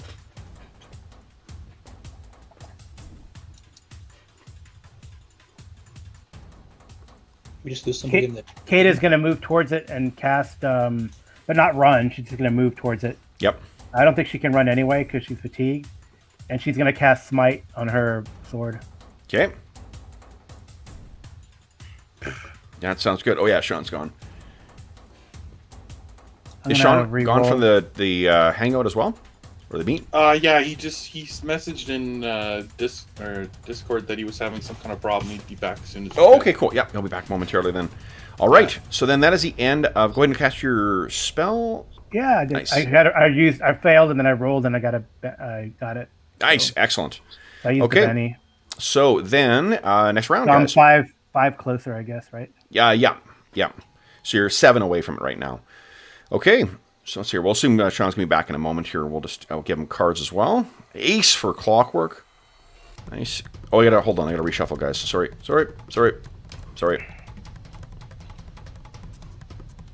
Okay. Shuffle. There we go. Now let's try this.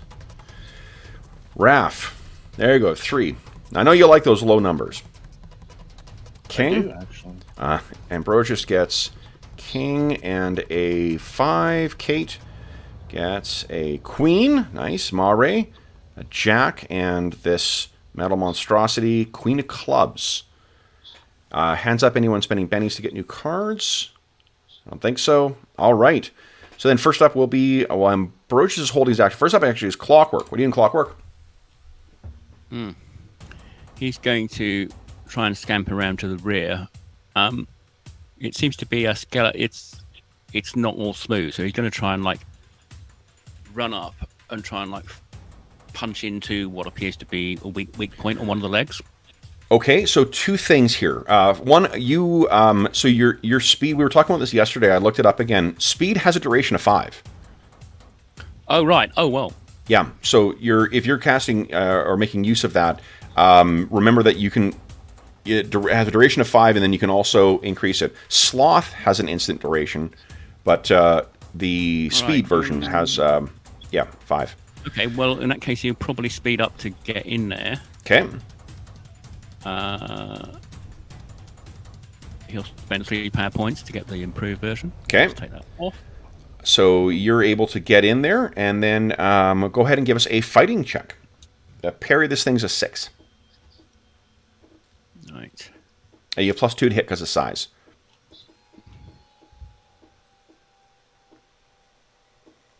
Yep, that's a hit. Not a raise, though. Do you want to spend a Benny reroll, or take that?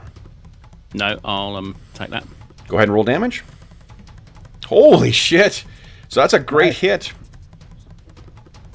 But unfortunately not enough. Good. You hammer this thing and trying to find... this is like back to your training days in Scrapwall where you're trying to toughen up your fists. Nothing. So Ambrosius will go as soon as Sean's back on. But then we go reverse alphabetical order. Diamonds comes before clubs. Kate, what are you doing? I guess Kate can't close with it, right? Because she can't run. So she only has a 5 movement. Right? Why can't she run? I thought if you're fatigued, you can't run. Oh, are you not able to run when you're fatigued? Well, maybe that's the case. I thought so. That's probably the case. Yeah, if you remember reading that. Makes sense. So then all right. So Kate's just kind of closing in. Then I guess she's gonna move up and just try to shoot it at least with the bolt. Sure. Okay, so go ahead and cast a bolt. Okay, I get a +2 because it's large, right? Yep. So I guess she's 2 away. She closes to 5 and shoots it with the bolt. Go ahead. Oh, it's a raise. Okay, hit with a raise. Go ahead and roll damage. Nothing. All right, so the fire hits this thing, but what it's like Clockwork suggests. When it hits, it illuminates some of this enormous form, and inside you can see the same kind of like sparking technology that you've seen in other robots. Oh, okay. Okay. Then it is its turn. All right, so what it's going to do is first it's going to take a multi-action penalty here, and it is going to try and stomp on Clockwork. Clockwork. Is it still shaking? What's that? Is it still shaking from Mari's shot? Oh, I need to make a shake. All right, I need to unshake. It is unshaken. So I need then Clockwork agility check at -2, please, as it brings a foot up and down on you. Mm-hmm. Does the deflection help on that? No, it does not. So agility at -2. You're effectively having like a hatchback dropped on you. So. Sorry, agility at -2, please. Yeah. Oh, that's one of my good. Hey. Success. All right. So you are narrowly avoided this foot coming down. Then it will, again, kind of fill the area where Mare and Raph has run away. So Mare, you're the only one there. I need a agility check from you, please. -2.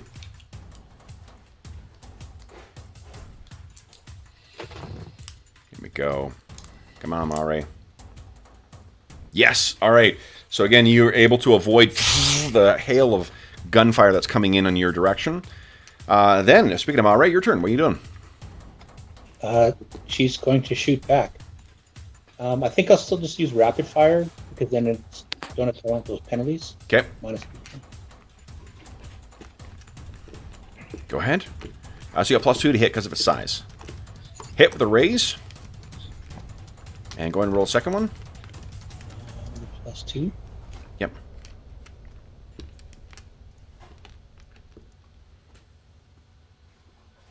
There we go. Hit with a raise. Nice. Hey, and look who's back in time.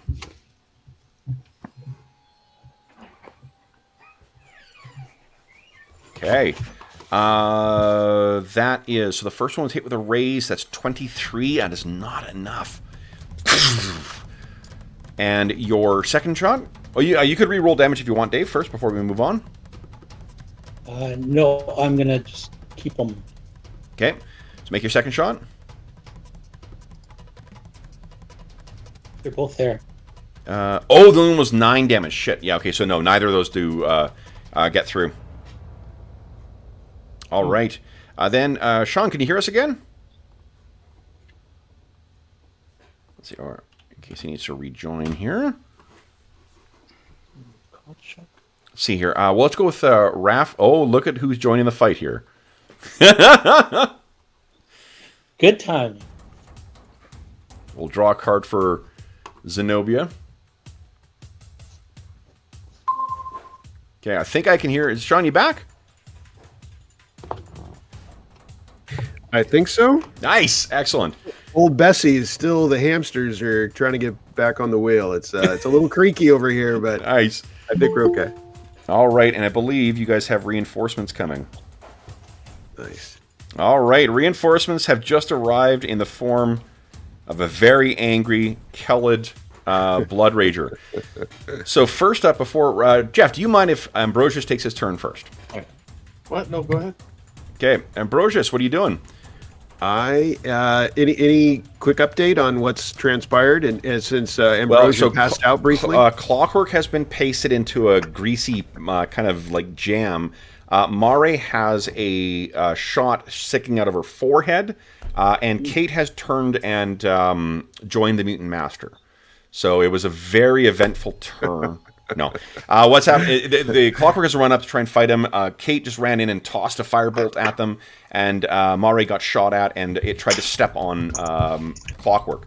Kate is still suffering under that pretty substantial -2 penalty to fatigue, or due to fatigue. And there we go. So, yeah, that last comment. So, Ambrosius looks up from his ineffective, but still as he clings to his cover that he, threw himself at, and looks over at Kate and cries down for the inspiration of Bry on Kate, casting relief on Kate. Nice. Let's see here. Hang on a second. All right. Okay. Relief.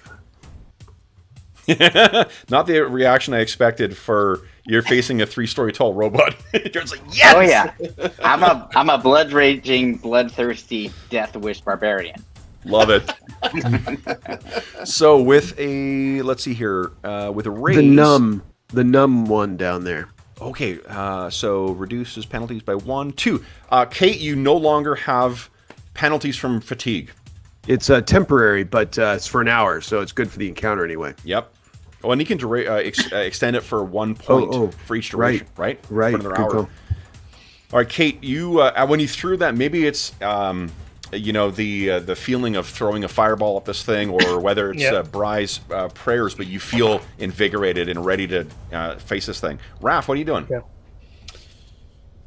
Okay, stupidly, Raph is continuing now to come around to the behind this thing. He's going to attempt to climb it. Oh no! Yeah. You soaked all your wounds, so you're not shaken.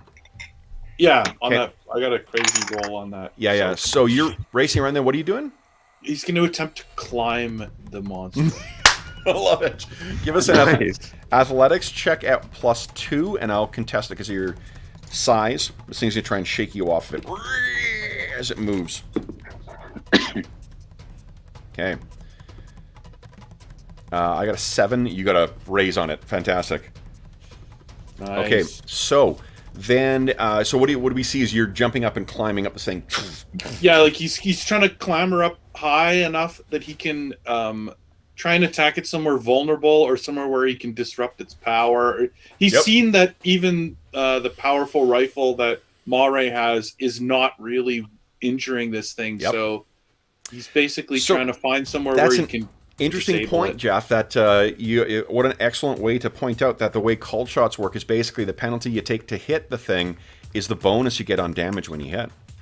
I was actually just reading that. And marksman can help against the called shot penalty. So. All right, so Zenobia, perhaps the soundest sleeper among all of you, has finally, like, what the shit is going on? Zenobia, what are you doing? So I am going to. Am I prone basically at this point? It'll only take you 2 of your movement to stand up from prone. Okay, cool. So I will then leap up, see this monstrosity in front of us, which is about 24 yards away right now. And so I still have this, even despite the fact that I have nanites in me and that give me magical power, I still hate technology. So it's just inbred. Nice. So I'm just going to start charging at the thing. I only have a pace of 8, so that's -2 would be a 6. So I'm just heading towards it. Nice. Okay, so you could try and run if you like, because your run dice, I think, is bigger. That's true. Yeah, I will run, actually. I'll make a run roll. Here we go. Not, yep. So -2 is... oh, wait, hold on. You rolled terribly for that. I did roll terribly. Yeah, 1. There you go. So that's why, Yeah. It's over-eager. Scrambling, trying to get up. I'm going to kill I totally wasn't awake. All right. Actually, I feel like I feel now. Yeah. I'll have to role play it. Speaking of suffering 2 levels of fatigue. Yeah. Exactly. So then, that is the end of the round then, guys. We are drawing cards again. So, Zenobia, a 3. Raph, 4. Clockwork, a 3. Boy, you guys are getting the ass end of the deck right now. Ambrosius gets 2. An ace of spades or a queen of hearts. Wow, I got greedy. Kate, oh god, 2 of spades. Mare, a 6. And this creature, a 10 of hearts. Oh, George just got here, which means I get a new Benny. Thank you, George. Oh, I'll spend that Benny to get a new card. See if I can get I'll try to make up for it. Yeah, there you go. Yes! Alrighty. Wow. Anyone else want to spend a Benny? Well, and the worst thing is I was just thinking maybe I should spend my Benny on the next item. And I'm like, no, I'll just wait, and then you do. I've only got 1, so I'm not going to risk it. All right. So then, guys, this thing will go first. I got to. Oh boy, I've got +2, so I can take my multi-action. I need Mo to kindly give, or Clockwork to give us another agility check at -1. Mare, actually, and Zenobia. Oh no, Zenobia ran forward. Mare, I need you to give us another agility check at -2. And then I will fire a single shot. Well, actually, a rapid fire shot. So I'm going to have -4 to this. Actually, no, he's got rock and roll, so it'll be -2. Uh-oh. At Kate Firemain. I did not like that. So, Kate, I'm firing at you at -2. Let's see here. I hit 1 time. So, Kate, let's see here. Your toughness is currently an 8. 3, which is armor. Actually, a 10. Oh, 10, okay. Right, and then only 2 of that is armor, so I am going against an 8. Uh-oh. 15, 12, 22, 26. I got a 26 on you, Kate. Yep. So 10, or 8 versus 26, that's 1, 2, 3. So I got 4 wounds on you, as this thing is blazing down. Mare, give us a soak check. Oh, do you have a Benny left, right? Yeah, I got 1 Benny left, but... Give us a vigor check. Okay. Or a soak check. 1. Nice.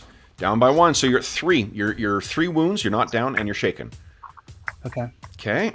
Then, Clockwork, how did your agility check go?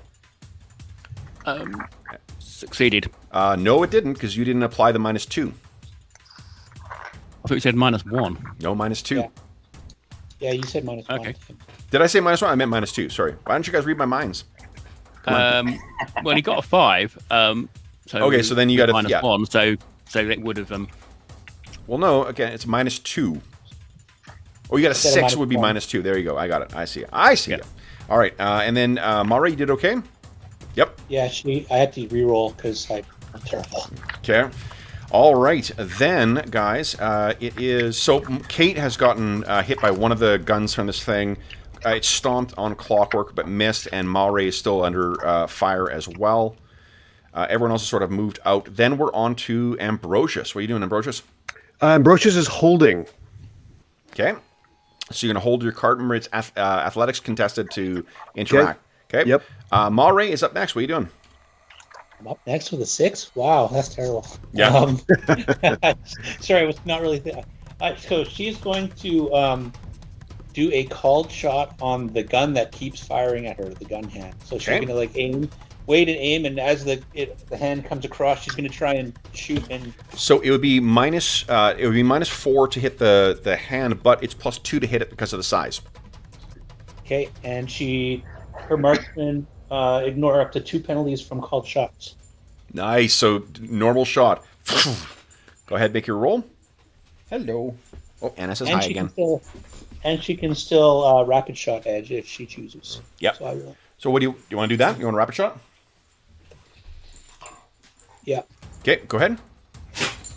So there's the called shot on the... Okay, that hits. And then the rapid shot. So the rapid shot's not a called shot, is it? Or is it? Are they both? Well, I don't know if you can... It says the marksman only works on the first attack, even if you're doing a rapid shot? Yes, yeah. So then the second one is just a +2 to hit. Because you're going to go against his body. Okay, yeah. It's not. Go ahead. They're not both at the... Yep. Oh, man. Okay. So one shot, no... Wait, that did not include the +2 from its size. So that's a hit as well. It's no raise. Oh, okay. Yeah. Okay, so then roll damage on the first one, +4 damage. Just trying to make sure I did the math right on the first one. So there was a +2 to hit, but she had a net -2 from the called shot. Okay. So, yes, that's correct. Wait, no, but didn't your marksman offset it? The marksman only offsets 2 points of penalty. Right, so yeah, so that was rolled correctly. Okay, so just roll damage in the first one, +4 damage. Oh. Does that include the +4? No. Okay, so that would be 17. That's not enough. Do you want to re-roll? Oh, you got no bennies. Shit. Okay, so the second one is just flat roll damage.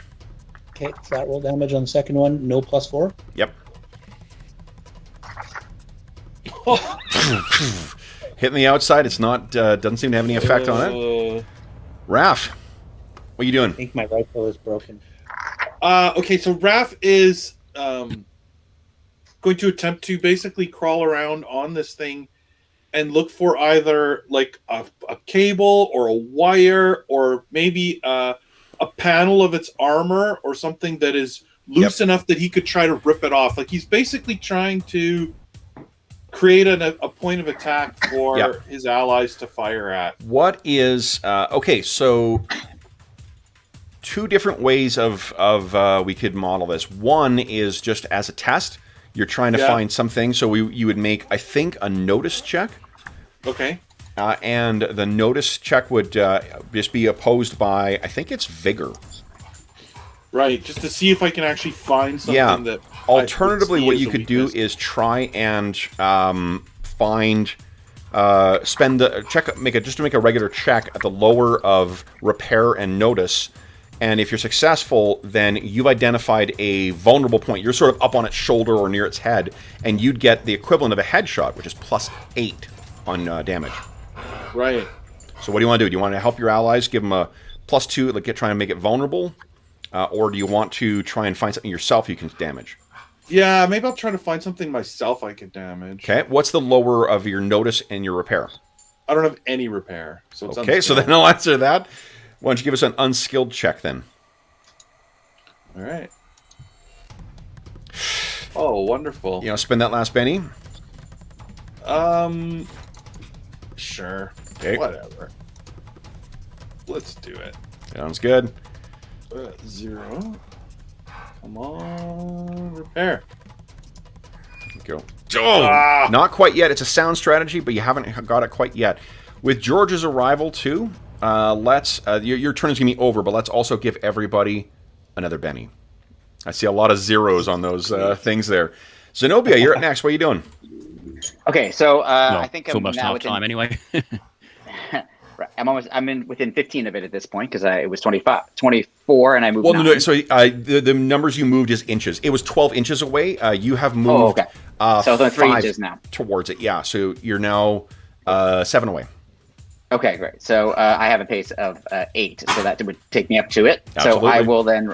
I'm not actually charging, but I'm, you know, just role playing wise, I am charging at the thing, and I'm going to. This is not a called shot, but I'm just hacking at its leg since it's so massive. Yep. I'm just looking at that joint there that looks like a prime target. Yep. And so I'm just right now. I'm not raging yet. I am just making an attack with my bastard sword. Go ahead. You got plus 2 to hit. Parry is a 6. That is a hit. Oh, sorry. I have my conviction check from our last session. Just That's so okay. I remembered. So I will unclick it now, so that won't happen again. That's but okay. I will roll some damage. Okay, go ahead and roll damage. Go. Yes. Holy shit! There we go. AP1, you didn't... Did that include the plus 2 to hit? The plus 2 to hit got me the 8. I didn't put a plus 2 on the damage. So you didn't get a plus 2 to damage, unfortunately. Right, that's what I thought. You were 1 shy of shaking it. Damn it. Conviction. Nice! Excellent. Go and roll. Roll Here we 1d6 with an exclamation mark. Yeah. All right, yes. I'll take it. Okay, 31. get out of there. Come on, get out of there. Anna, So trying. I think my blade sinks into it, but I know that it hasn't gone far enough, and I just use all of my strength to try to rip it through. Yep. So there's sparks and stuff that flies out of this thing, and you have shaken it.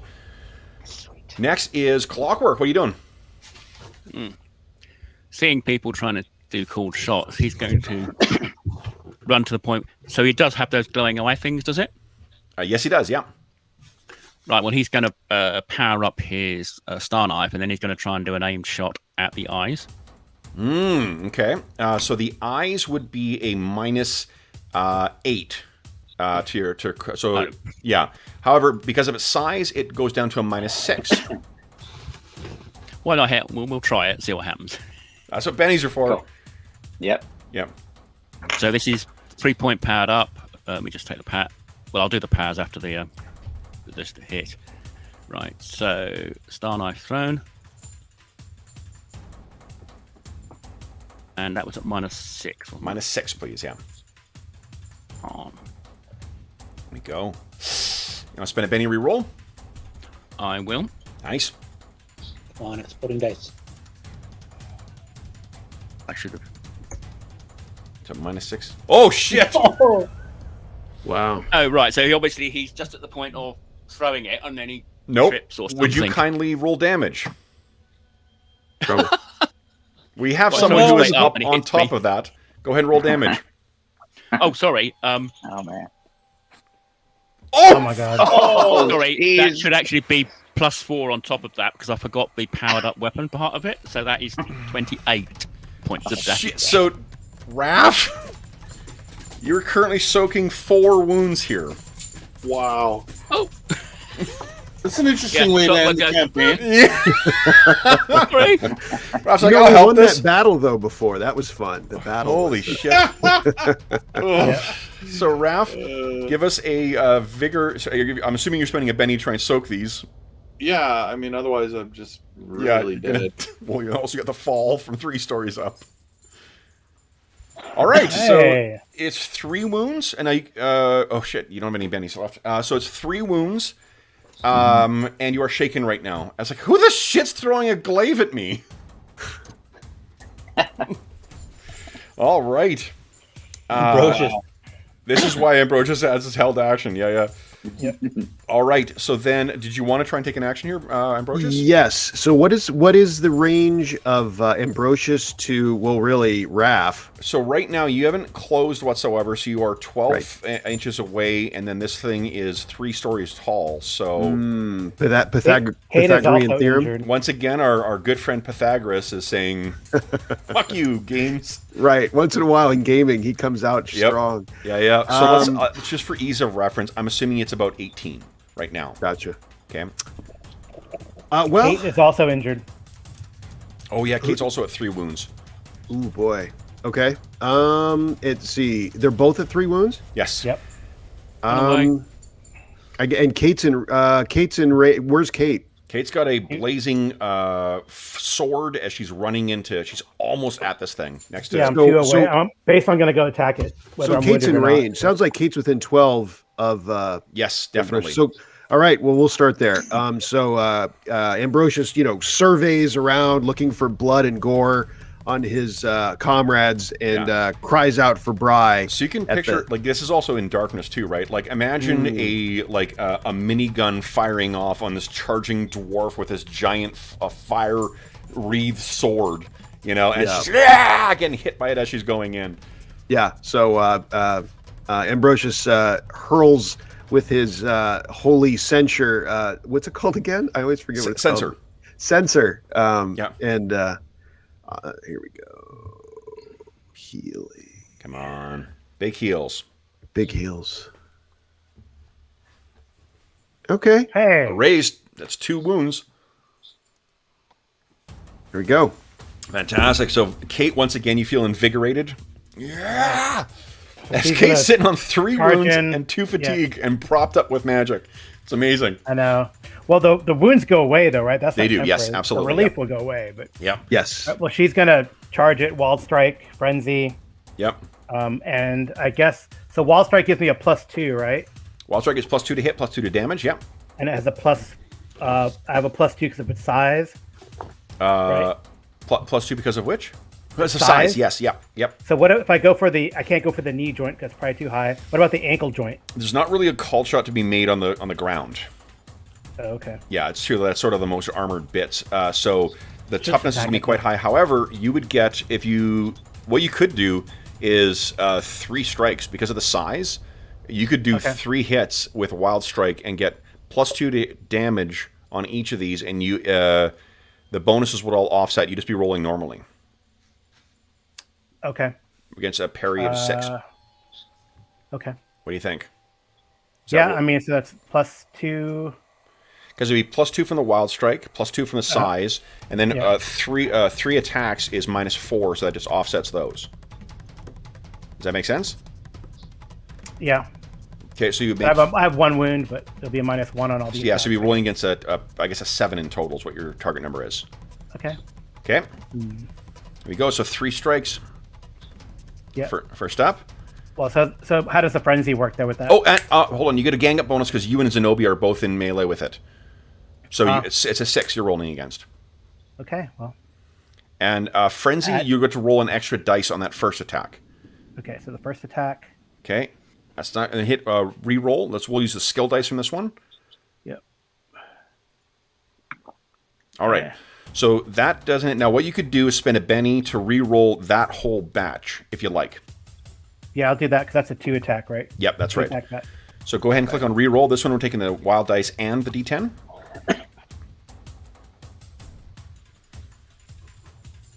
Okay. Yes, 1 hit, and then roll re-roll. We'll check your skill dice on this one. Come on. Oh, nice. Second hit. Then, so why don't you roll damage for those 2? Okay.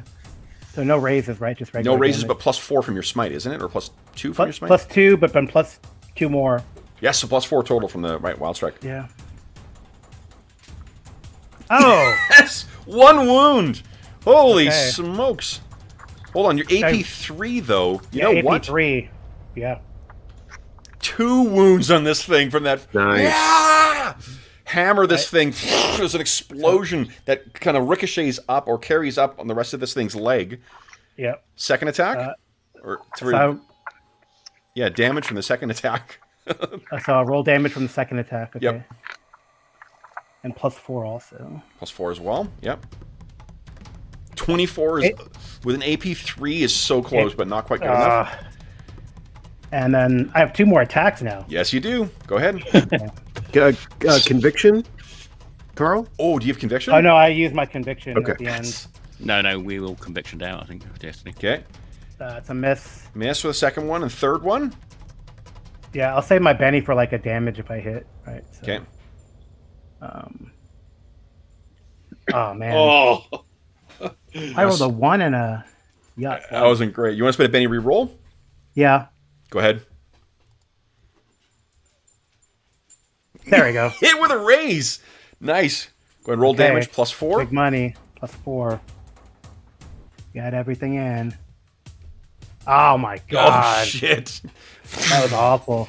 All right, but you do see, you guys can see that both Kate and Zenobia are illuminated under this thing as there's a cascade of explosions that carry up this thing. Well, there seems to be a dog there as well. All right, guys. I got a Joker last turn. Let's... I got to reshuffle. Hey, that's enough. That's enough. Yeah, she wants to play. She really wants to play today. It's been a very long weekend. I know. Good girl. All right, so here we go. It was piss and rain yesterday, so we went to a short stroll, so she doesn't have... Got some pent-up energy, it seems. Yep. All right, so here, recall. And then we will shuffle. Whoops, here we go. And then we'll draw cards. Once this thing goes down, we'll take our mid-session break as well, too. Joker! Everyone gets a Benny. Look at that, Zenobia. Nice. Nice. Raph, All right. 6, I was at Clockwork. 0, so. 5, Ambrosius. King, Kate. Oh, sorry, you got 2. Ambrosius, that's yours. Okay. Enjoy. Kate, an 8. There you go. And Mare, a king. Nice, King of Spades. And for this creature, a 10. Let me move it down so you can see its wounds. Oh, maybe you can't see what the things are. Yeah, I can see it now. Okay, so then, do I want to spend a Benny? What do you think, guys? I got a shit ton of Bennies. Let's do that. Spend a Benny. 2. No, not good enough. All right, so another Benny can. You can keep spending Bennies if you want. I know. Turnabout. Turnabout is not nice. All right, hands up. Anybody spending a Benny? I'm acting on a 10. Nope. All right, so then Zenobia, you have first choice Go of for it. acting first or what? I am acting first. Seeing my companions injured and trying their best, I fly into a rage. Nice. I have already updated my strength roll, and I, because I have to recklessly attack, have a +2 from that, a +2 from the size. Yep. So I'm at a +4, And- so I can do 3 attacks. And +2 from the Joker. Oh, it's right. Yep. Nice. That's +2 to So I can hit. do 3 attacks with a +2. 3 attacks with Yep. +2, and you're Right. doing +4 damage because of the Right. Joker as well. Right. Oh my god. Okay, here we go. Okay. Come on. First attack. You put smite on. Hit. It's a hit. Yep. Yeah, it's, Oh, did you include the gang up she's bonus? not ready to do that yet. No, I did not. So that's a raise. +1. So that's well, no, because it's got a parry of 6. Oh, right. Yep. So but it's a hit. But I'll do that on the next turn. Go ahead and roll damage +4. You want me to do all the hits first? Damage first. Okay. Yeah. Let's see. Because if it goes down, it goes down. You're right. Gotcha. Yep. Ooh. Oh, that's a great hit, but not quite enough. You want to spend a penny to reroll that damage? Oh yeah, of course I do. +4 to damage again. Woo. 22. Very close. Okay. I'll go to the next attack. Okay. Next attack. Here's a +3. Sorry, with the gang up bonus. Yep. Solid hit. Raise. With a raise. Go ahead and roll damage. Yeah. Let's see some Here we exploding dice here. go. Yep. Oh come on. You want to spend a penny? Of course I do. Nice. Go ahead and roll. +4. There we go. Oh come on. Not quite good enough. You want to spend another penny to reroll, or you want to go on to the next one? Let me go to the next one. Okay. But you're already on a raise. Here we go. Yeah, Oh, you that's are- true. I do have. That's true. Yeah, I'll spend a third. Nice. Same turn. Here we go. Yeah, I mean, you have a raise on this. Oh. Jesus. Okay. All right, I'll spend a fourth penny, and so I'll keep one. So this is gonna. So my next Yep. turn, next attack, I'm not gonna have. Go ahead and I'm not reroll gonna damage. roll my penny. Here Plus, we go. +4 again. 4. Oh, God damn it. All right, here we go. Is my final attack. Okay. A hit, no raise. hit. Go ahead and roll damage. Yeah. So here's some damage. No. Okay, So you're I'm gonna keep hacking- one penny. Yep. So there's tons of stuff that's smashing into this, but it's just not good enough to take this thing down. Mare, you're up next. What are you doing? If I quaff a potion and then take a shot, that's multi-action penalty. Yes. What does this potion of magic weapon smite do? Smite gives you Smite gives you +2 to damage on either 20 shots from a ranged weapon or for 5 rounds with a melee weapon. Oh hell! Well, I'll drink it then. Okay. Okay, drinking a potion of magic weapon. So 20 rounds. No. It's 20 rounds. 20 shots. 20 shots. 20 shots. Yeah. Yeah. Yep. Because I +2 was to thinking damage. shots are rounds, but okay. Okay, so then pulse rifle. It's large. Yeah. +2 hit because it's large. And are you making a called shot or are you just shooting called normally? shot. Called shots -4. It's large is +2. Well, so the called shot, yeah, it depends on what you're shooting. If you want to shoot for the same thing that Clockwork shot for, not hit. He hit Raph. But if you don't shoot Raph, but you're shooting for the same things, that's a -8, but it's +8 damage. No, I'll shoot for one of its weapons. Okay. Trying Go to ahead. disable it. So that was a -4, Modified to -2 because of your marksmanship? and it's a +2 because it's a large creature. Yes. So 0. 0. That's right. So it'll be only the -2 from the multi-action penalty. -2. Go ahead and make your attack. People wonder why gamers are such good at math. Yeah, really. All right, you gonna spend a penny to reroll that? Yeah, because I have a Benny, Okay, so -2. but I have a land, so 0. Yep. Yeah, that's pretty good. Come on. Hey. Hit. Oh, Go ahead and roll damage at +4. okay. Roll damage +4. Oof. You know, spend a penny to reroll that? There's no exploding dice there. I'm down to 1 Benny. New What are you doing? no. No? Guts, no glory. Okay. No guts, no glory. Here we go. Oh, so close. Unfortunately, not good enough. That included the +4, right? Yeah, it did. Okay. Yeah. All right. So that hits, but again, doesn't hit a vulnerable bit. Ambrosius, you're up next. What are you doing? So that's my first shot. Oh, it's only your first shot. Sorry. Yeah, go ahead and roll your second one. Second one is at minus. It's not a called shot, so it's just a 0, isn't it? a 2 from it being large. That's right. Well, no, but that's offset by your multi-action penalty. So no modifier. Okay, yeah, so just a 0. Yep, go ahead and roll your attack. Hit, no raise. Go ahead and roll damage.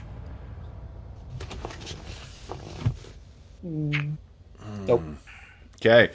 So 2 more shots up on it. Does not manage to find a vulnerable bit. Ambrosius, what are you doing? Ambrosius sees Raph kind of hanging off of it, dripping blood and gore and maybe crying out once. And so he sputters out 2 pained words, and those are same team. Ambrosius jumps to his feet and well, I mean, I don't know if he was actually prone, but takes off and he jumps anyway. Yeah, right, exactly.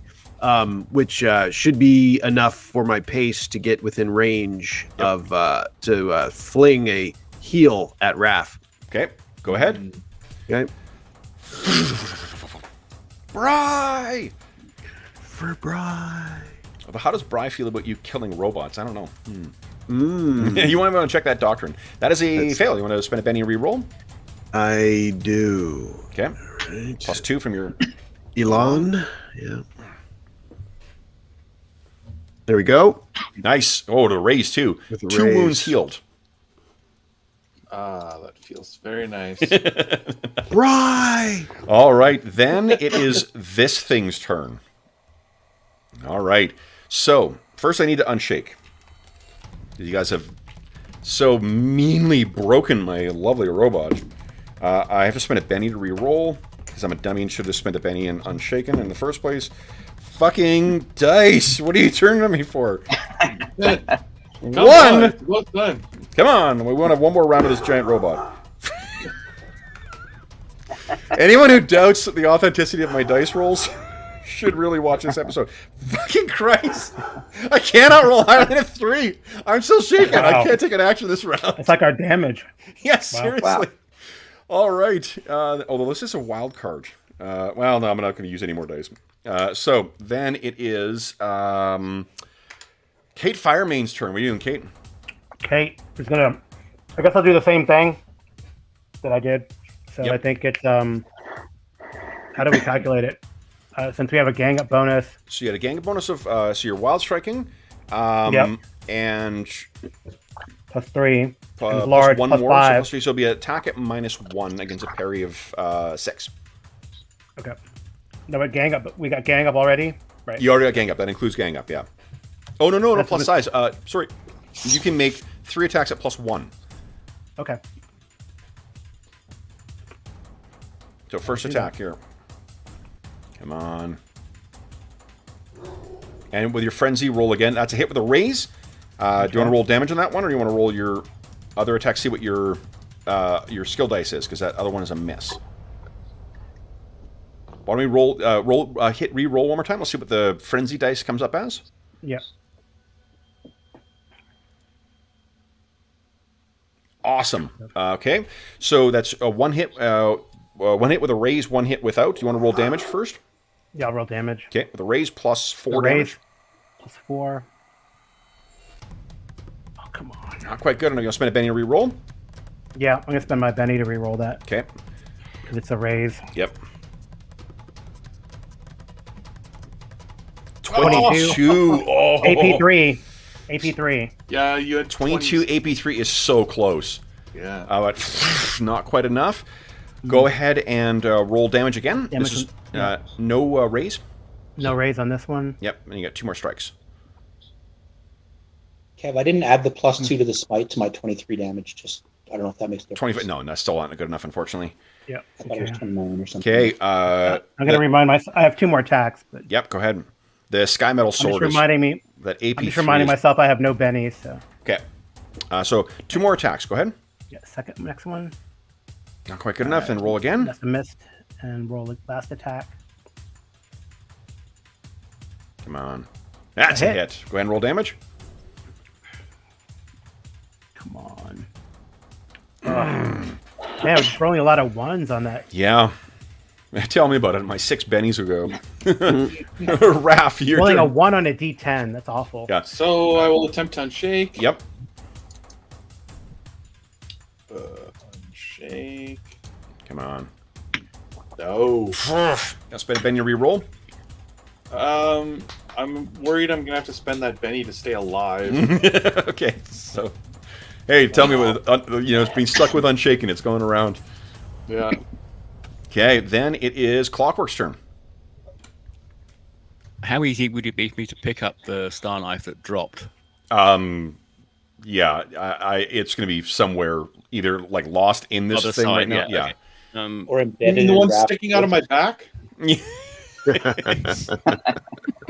Bitterness. Yeah, Bitterness. just throw I it can in down hear here. the bitterness. Right, he's going to burn 2 points to smite himself up, which is on his hands. He's then going to leap up and try and kick at Go ahead. the legs. So there's no call shot you can make from the ground floor. Go ahead and make your attack roll. So it's +2 for size, isn't it, on the first Yes, one? it is. Yep. Yeah, and you have, on all of there's them. two of us. Oh, and too. gang up as well. Yep. So Yeah, there's now plus 3 of three. you fighting in here, so it's +2 for gang up and +2 for size. So your first attack is +4. Your second attack will be +2. Make your first attack. Oh, hit with a raise. With Go a ahead and roll raise. damage. And I'm powered up So you at have the 2-point level. Yep. Oh, shit, with a raise. That is enough. Clockwork's been studying this thing and stops, and then as you see this little bit, there's a little servo that is opened up when it moves a certain way, and you just poof, snap in there, hit this thing, which sets off a cascade up the whole length of this thing.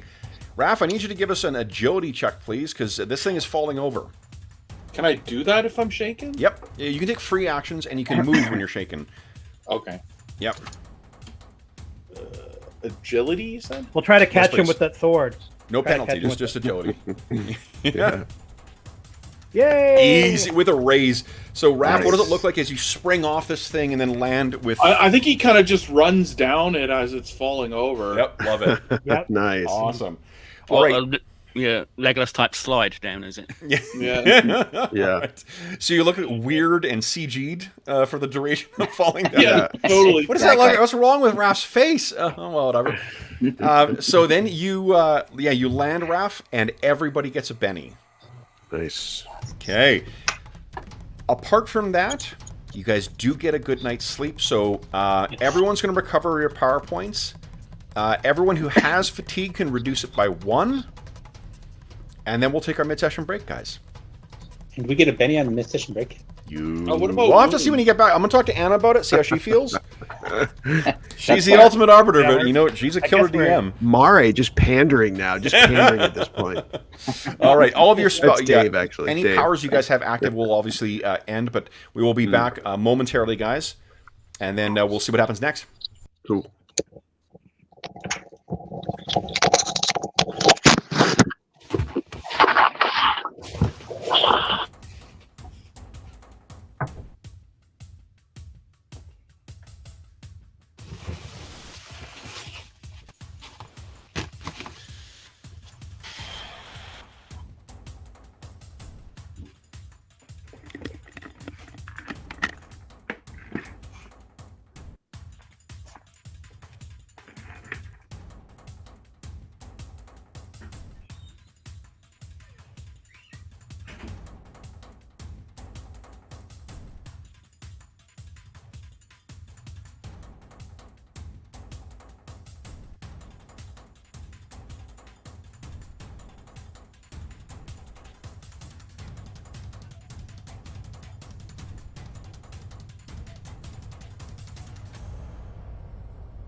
All right.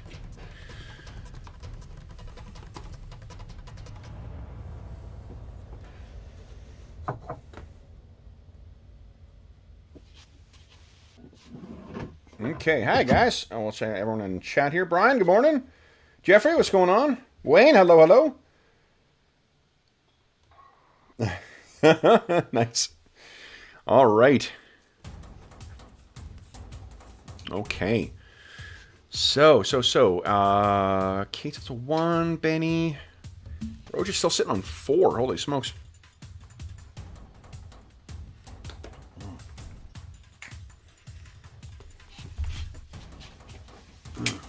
So I've been enjoying these, the Longhorn metal dice so much.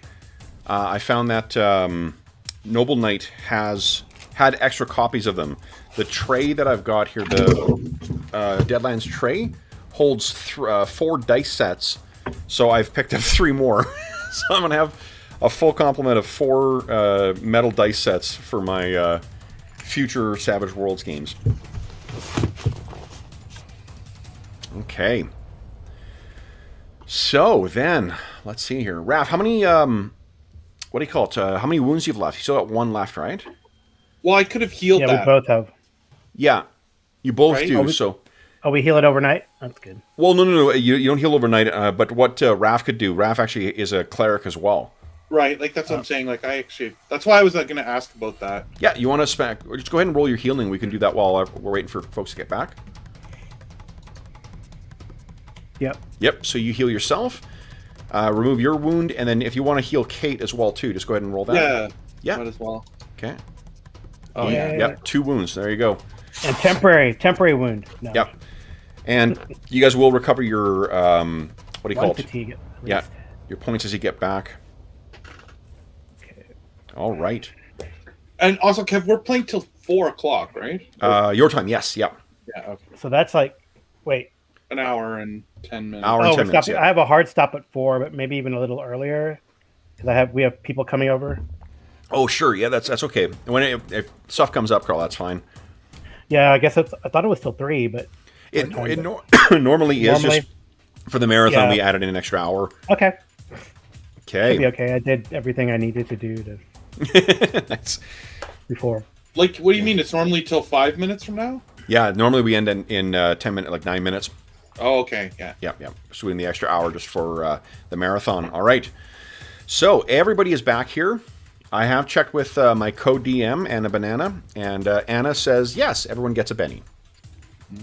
From our non-mid-session break. So then, guys, what we'll do next is we'll cut to you guys in the morning. Standing before that crevasse again. That smite potion is gone, right? Smite potion will be gone, yeah. It's only 5 rounds it lasts. Once those are either 5 rounds or once 20 rounds are shot, and then it doesn't last for 24 hours. So, what do you guys wish to do next? You will venture down into this crevasse. Raph, you still see that down there. Is everyone hale at this time? What's our status? How are we doing? Kate has 2 levels of fatigue still. No, 1 level of fatigue. One. One level of fatigue. And that's it, I think. I think that's it, yeah. Yeah, I got the Raph healed the other wound. Okay. And Clockwork, you are able to recover your star knife once you've gone through the wreckage. If we survive this, I'd like to look up this just giant pull it out of robot. Roth's back. Either way, it's Raph, and anyone who has can make a tech roll. I think it's only Ambrosius and Kate. Give me a tech roll, please. That's either academics or Kate, you seem a little tired. Do you want need, me to? need to be trained in academics and repair in order to make the roll. So, oh, you are. Yeah, then go ahead and give us a tech roll then. The lower of the two, Mare. Okay. Okay, so Kate's got no clue.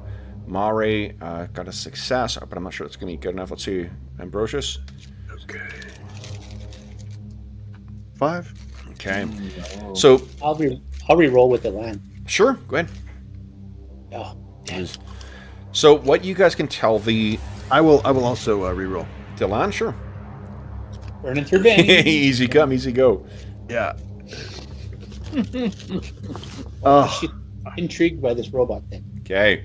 Yeah. So this thing, what you guys can tell is that obviously this is like many of the other robots that, or it is a robot similar to what you can find elsewhere in the Feldales or across the Numeria. There is something strange about this one, though. It is unlike any you've seen before, and unfortunately you're not able to gather any further insight into what is going on with this enormous robot. But Raph does say, I feel that the Mutant Master may have called this beast here in a last effort to stop our approach. Yep. That And feels... I know that from the vision where I was told that I could psychically connect with machines or he was told, or someone. Yeah. So you think he knows we're coming then? I It believe appears. so. It appears. If I'm So. connected to his mind, he must be connected to mine. okay. So then, guys, what do you do next? Start our journey down, I guess. And the beast came from the direction we were going, right, Kevin? The beast came from the direction you were going. It is. You do not need to make a roll to find the tracks leading back to the crevasse, and you can see stomping out from within the crevasse are the enormous footprints of this metal monstrosity. It would seem perhaps a reconfirmation that we are on the right path. Press Do you want on, me eh? to scout a bit ahead? Sure. Sounds good, Clockwork. Okay. So maybe, if I'm not back in 5 minutes, rescue me. The Or deal. 10 minutes, 15 minutes, whatever. Scrape my you're gonna paste say. off the wall. So, what Clockwork finds and then brings you guys down to is that the hole at the entrance into a cave at the bottom of the crevasse leads into this. A huge subterranean flooded lake. And what you can see, Raph, as you kind of get around here, you're looking up and around and you do not see that same image of the blue and violet butterfly that you've seen thus far. But you recall looking down in the surface of the water in your vision. And when you do that, deep below, you can see it glowing. So you guys can see pretty much where that little figure is in the middle of that lake. Raph is standing up there looking down.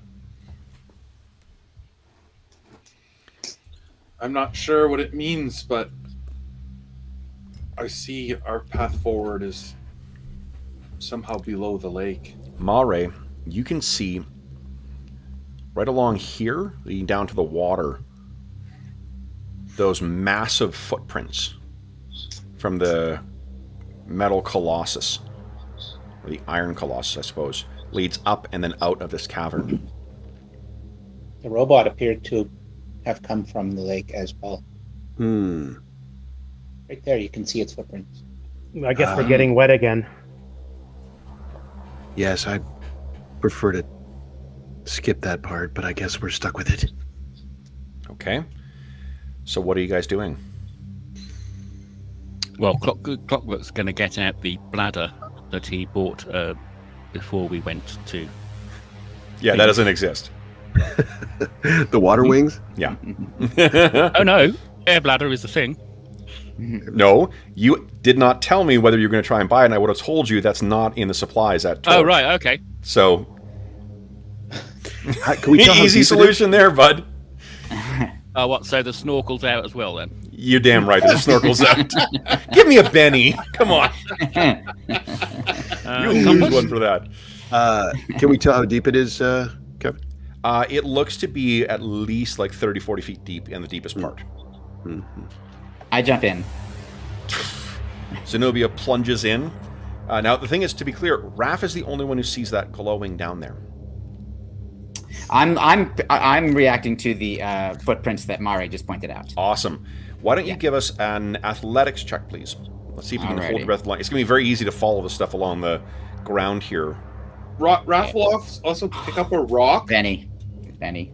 It's not a crit, thankfully. Did everyone add a Benny when they got back from their break, too? I did. Yeah, okay. Oh, God. So, Zenobia, you do find it. You just suffer a level of fatigue right now that won't go away until you rest. But you're able to find it. It leads down, and at the bottom of this place, it appears to be a metal thing that's pushing through part of the cavern, and then it opens up, and there is a underwater tunnel. Raph, you can see that Zenobia is proceeding in exactly the direction where that thing is, and this open tunnel leading deeper into what looks like Numerian ruins. That appears to be where this thing came from. I'll come to the surface and relay what I've seen. Okay. Let everybody know. Okay. So I guess we're all going in then, right? We must make a Through swim. that tunnel. In we go. Athletics, right? Okay. I need an athletics check from everybody, please. Okay. Anyone who fails takes 1 level of fatigue. Critical failure is 2 levels of fatigue. Success, you guys make it through no problem. With a raise, can we help someone? Yeah, I think I'll let you do that. With a raise, you can offset someone else's I used failure. I used a Benny to re-roll the failure, so... Okay. So you can help someone. So who has failed? I got a raise. Hands up. Anybody? Nope. I think we all made it. Excellent. I mean, my re-roll was a success, so... Somehow I flipped the shield over, and it seemed to stay on top of the water. So actually, Kate, keep your Benny. Raph rolled a raise. So I think you were struggling with it, and Raph maybe kind of helps you out a little bit. Okay. Okay. Nice. Then, as you guys come up,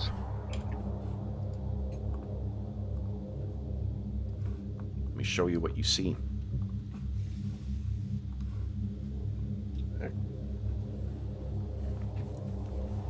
You're having to climb out here from the water that is below the surface, but as you're coming up, it is clear to you that these are Numerian ruins.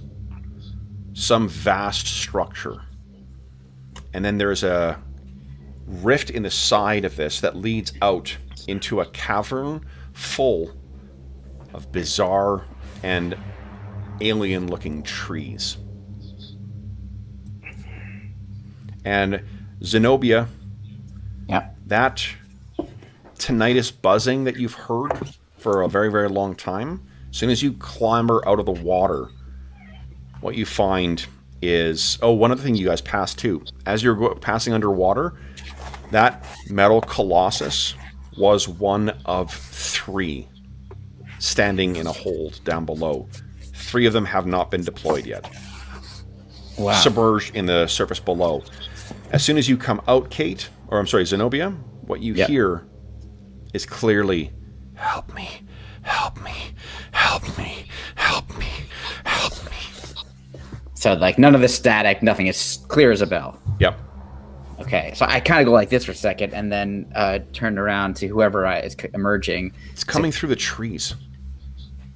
Through the one we're looking for is that way, and I indicate that direction with the trees. And I try to shake it off. Would you give me a spirit roll, please? Alrighty. Here we go. Oh. Smarts is not spirit. Spirit. Here we go. Benny Sure. that? Yes, I do. Okay. Reroll. Oh, come on. You got one more Benny left. Yeah, what the hell? So why have you got an encumbrance penalty? Fatigue penalty. That is my fatigue penalty. I know it says that, but it's Oh, sorry, yeah. Yeah. yeah. Oh, Yeah, gee. that tinnitus is really messing with me. Yeah, That's so it's what just going to mean is. it's going to be -1 to some actions until you can shake this, until that changes. I will let you know if that changes. You mean that fatigue that I already have, or this is? It's not technically fatigue that you're suffering from right Okay. now. It's distraction. Okay. I mean, picture someone constantly whispering in your ear, "Help me, help me, help me." So technically, I'm at a -2 because I have fatigue from the failed roll in the water, and now -1 from this. They're two Correct. different kinds of effects. Got Yep. it. Perfect. Yeah, and Zenobia seems to be frustrated, to say the least.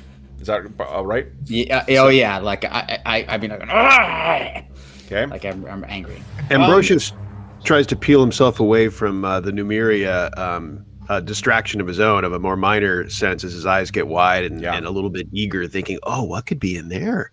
But then goes over by Zenobia, seeing how frustrated she is, to kind of ministrate over that. Like, "Oh, cheer up. It's all right. We'll find them, whoever it is." I glare at Ambrosius, even though I wanted to help. Insert joke of man telling woman to cheer up. Here. So Cheer this is up when Android. clearly. Jeff, you were trying to say something. Go ahead. Raph is going to actually come over and attempt to use his mind reading on Zenobia. Okay.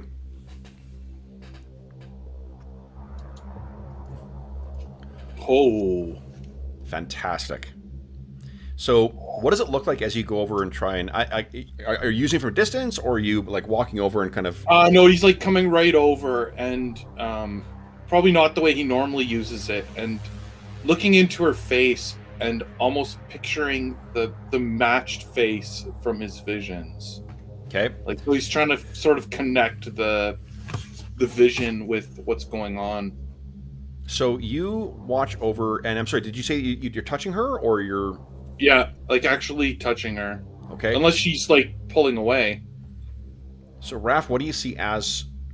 Or as Zenobia, what does Raph see as he comes over and tries to hold you? I think she knows Raph well enough to know that he wouldn't attempt to do this if he didn't have a very, very good reason. So if it were anybody else, she would not only pull away, she would punch them in the face. Okay. So instead, she allows him to proceed, assuming this is to help her and everybody else. Okay. So is this like Vulcan mind meld style, where you're like putting your hand on her face, or... Yeah, probably. He's probably got some kind of... He puts his hand on his temple, one hand on his temple, and one hand on her temple. Okay. So then, you guys briefly, do you remember the alien jungle I showed you before?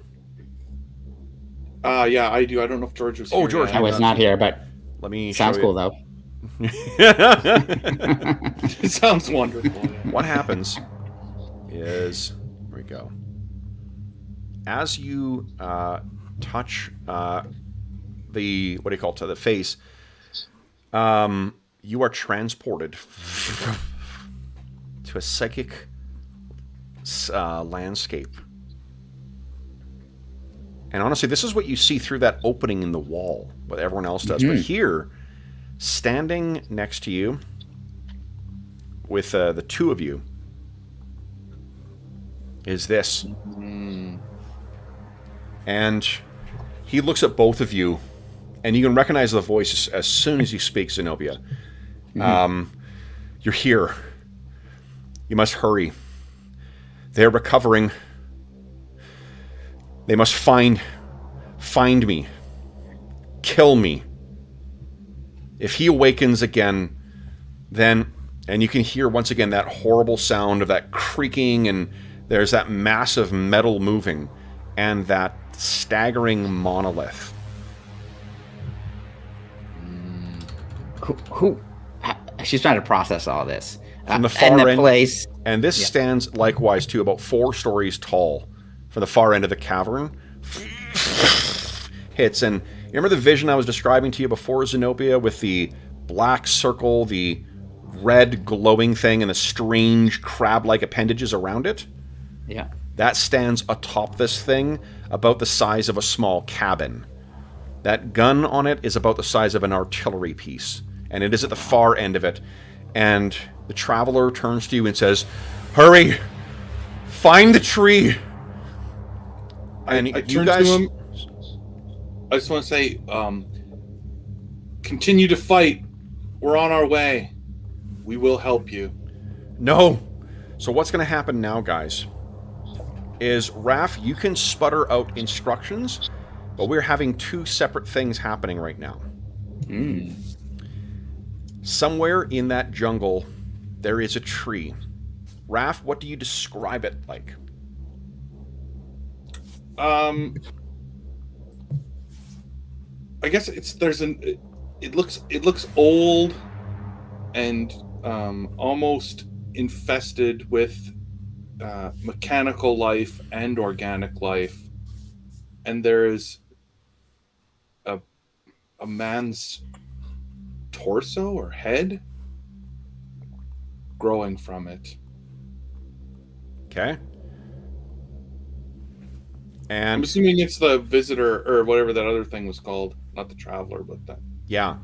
So what you guys can see is those trees, that entire jungle begins to kind of like pulse and move. It is an entire forest of slumbering Yengethe. Oh, wow.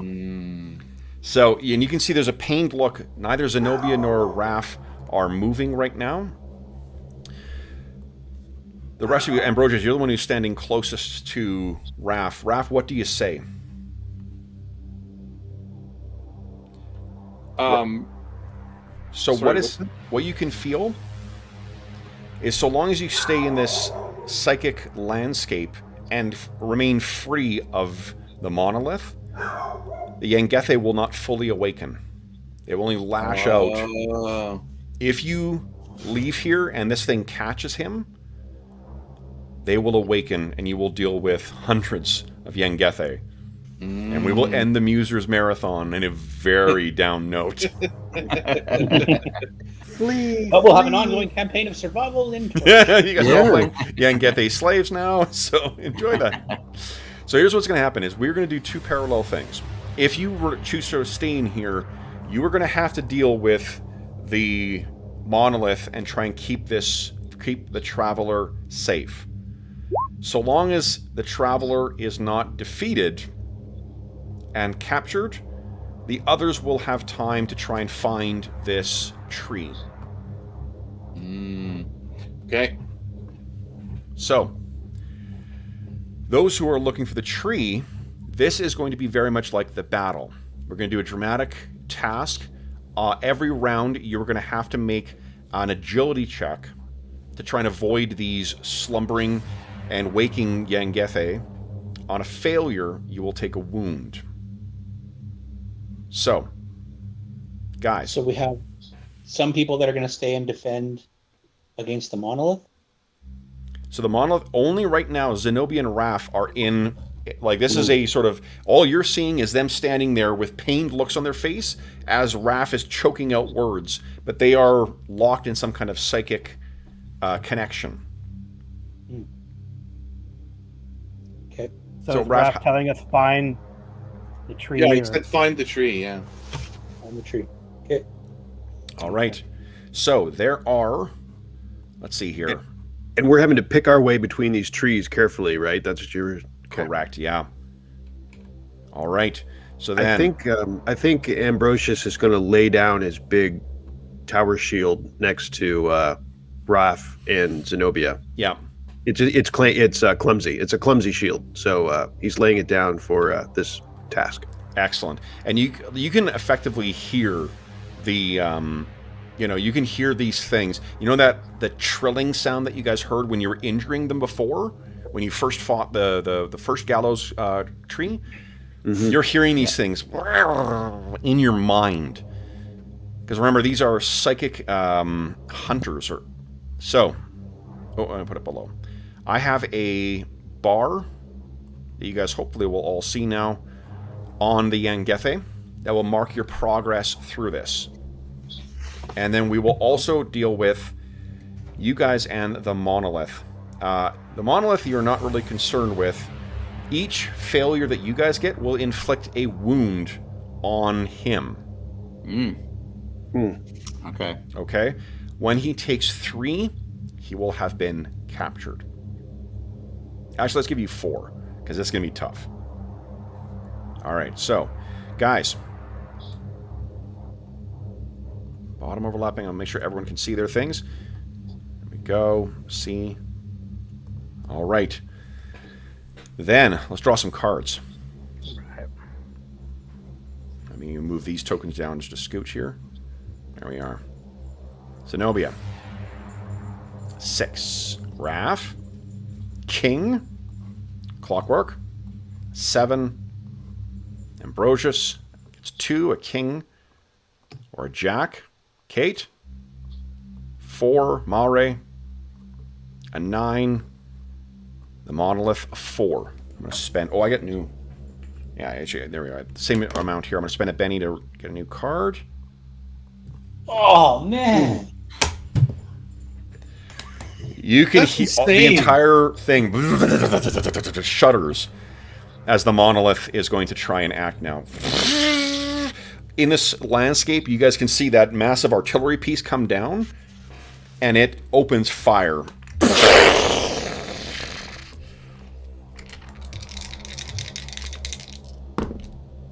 Holy shit! I rolled a 2 and a 1. I'm gonna spend a Benny. Reroll. That's a little better. I got 1 success on it. So you guys will need to try and get rid of these successes of mine. The entire bank along the side that you guys were standing by is vaporized by this enormous bright beam of light. And then... Oh, I had +2 to hit from the Joker. That's true. And damage. Yep. I don't do damage. There's only going to be successes. That's all it's going to count. If I get 4 successes on it, that's it. All right. So, next up is Ambrosius. And you guys can hear both Zenobia and Raph cry out, you know, whatever's happening. Ambrosius, what are you thinking you're going to do?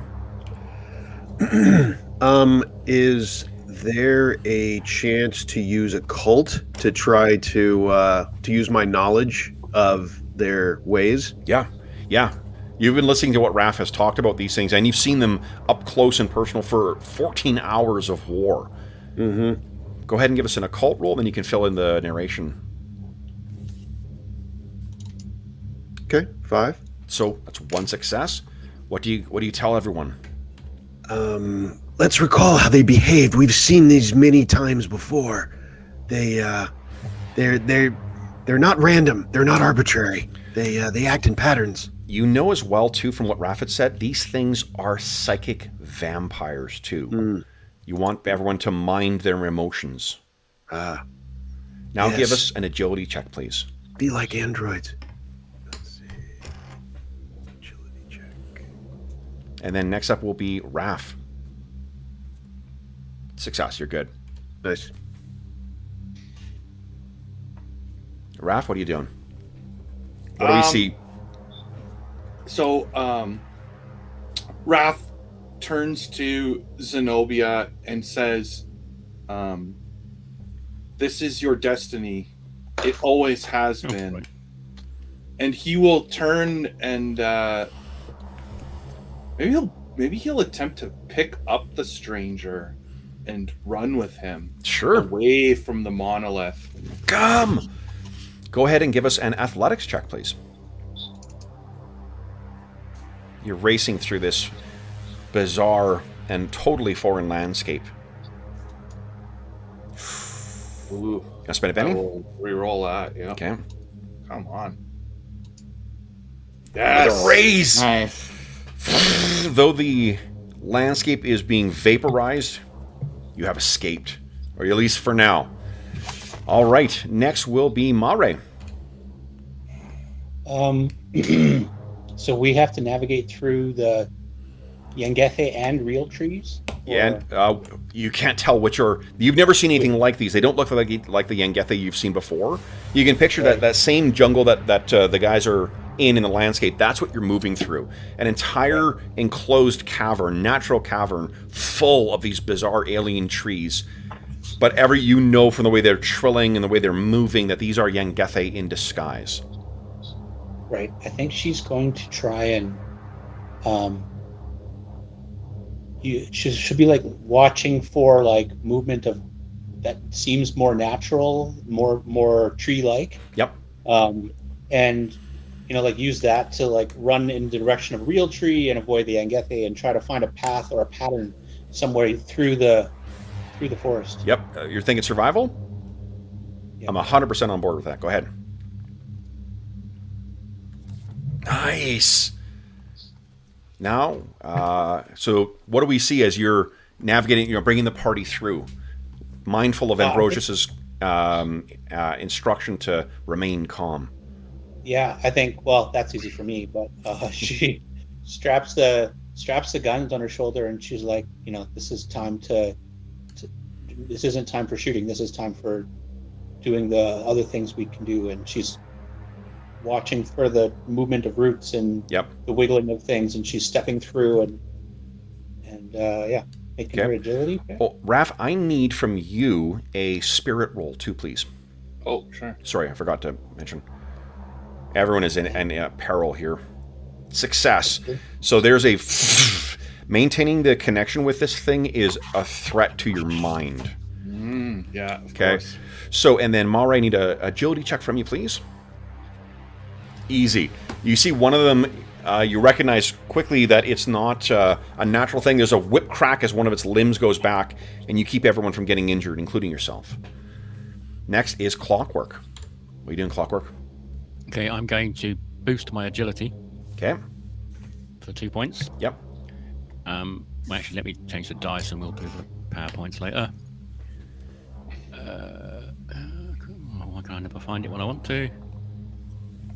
This is something that probably could have been done on before your turn, if you don't need to make a dice roll for it, just as for future. Yeah. Okay. And then what are you doing? I'm slipping very carefully between the trees. Yep. Trying to keep everyone silent. So, okay, Mo, you need to pick a skill first, bud. What skill are you using? That the agility will avoid yourself getting injured. If you want to contribute to trying to find this thing, you need to do something. Oh, sorry. Stealth. Stealth, I think. Yep, that makes sense. Give us a stealth roll. Easy. Nice. So you guys are winding your way through these things. At this point, you're almost halfway through. Okay. Next up will be, and Clockwork, your agility is incredible. Yeah, you're just kind of like hopping through these things. Zenobia, you'll be up next. What are you doing? Okay, so I suddenly just go into a rage as I see Raph taking off with the Traveler, and I turn back to the creature, and I say, "You do not know who you're messing with. The nice. Hatred of my people for your kind flows through my blood." Love it. And so I'm gonna do multi-action penalty. So first of all, I'm raging because it's free. Then I'm cutting my hand to get some nanite blood out, which flows along my sword and wraps itself around my sword for smite. Yep. So it's gonna I'll take the power points down in a second, and then I'm stalking towards it and brandishing my blade. And if I can get, I'm assuming I can reach it in this weird dream world. And even though I know this is ridiculous, she just wants to like make an impression, and she's just gonna attack it. Okay. So I think you're not going to reach there in time, but what we'll say is, why don't you make an intimidation roll? No modifiers. Alrighty. No modifiers at all. No modifiers. Got it. Here we go. 6. So that's a success. Do you want to spend a Benny to reroll? I have no bennies. No bennies left. Oh no. So this is going to give it a -2 to its next action. Awesome. So then you would you kind of give me a spirit roll? Yes. Then it will be Kate. What are you doing, Kate? Let me make sure that Oh yeah. Easy. So Kate is gonna try to. Is there? Right, her whole logic is that to cut the head off the stake, there's got to be a pattern to this. Like, look for where everything is converging on the. So I'm going to actually use academics, which I've never been able to use. Yeah. I love it. Calculate in her mind, you know. Well, here's the thing you realize, Kate, when you're looking down, what you can see, it's all happening in a psychic landscape anyways, Zenobia, so that's all just flourish for you. You don't need Okay, to perfect. Great. Yeah, Excellent, thank you. What you're seeing is the connection that they've been describing between the Yengethi, that weird nanite network. You're actually, because of you've got an arcane background as well, too, you're actually, maybe a trick you picked up from Bran. You can trace that. So make an athletics check. You're actually seeing the sort of where athletics all the lines connect back. Academics or athletics? Academics, please. Academics. Yeah, because you're your. Oh, I got it. Success. You want to spend a penny and re-roll? See if you can get a raise out of it? No, we're making progress. I don't want to jinx it, so let's keep Okay. going. So yeah. I pointed out to people, because that could be something that others could use to like track or notice. Definitely. So what you're noticing, just like, in like those like early aughts films when they're trying to do like following a router back kind of CG effect of going, it all leads back to one place, and you've got a general direction. You guys definitely know where you're going right now. Okay. Give us an agility check too, please, Kate. Oh yeah. Agility. And then we'll get, we got a Joker last time, right? I did, so. Yeah. I take a wound or is it fatigue that I get? Just a wound. Yeah, That's one of these things hit you. Shuffle. Okay.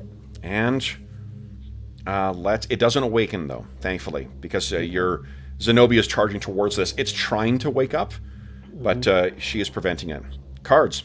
King Conan for Zenobia. Awesome. 6 for Raph. A 4 for Clockwork. Ace for Ambrosius. And the second card is an 8. Kate, an 8 again. Mare, 5. The Monolith. Jack of Spades. Hands up, anyone getting dice? Okay, anyone? Clockwork's getting 1. 10. Mare is getting 1. Jack. Raph's getting 1. Queen of Spades. Nice. Yes. Hands up, anyone want a new card? Nobody? First up, we are now cutting back to... Oh, no, first up is Ambrosius. So Ambrosius is taking inventory of her group. So, who looks like he or she is flagging or wounded or... how's everyone look? Kate's bleeding from some... Where do you think it is, Carl? Oh, you're muted. You're muted.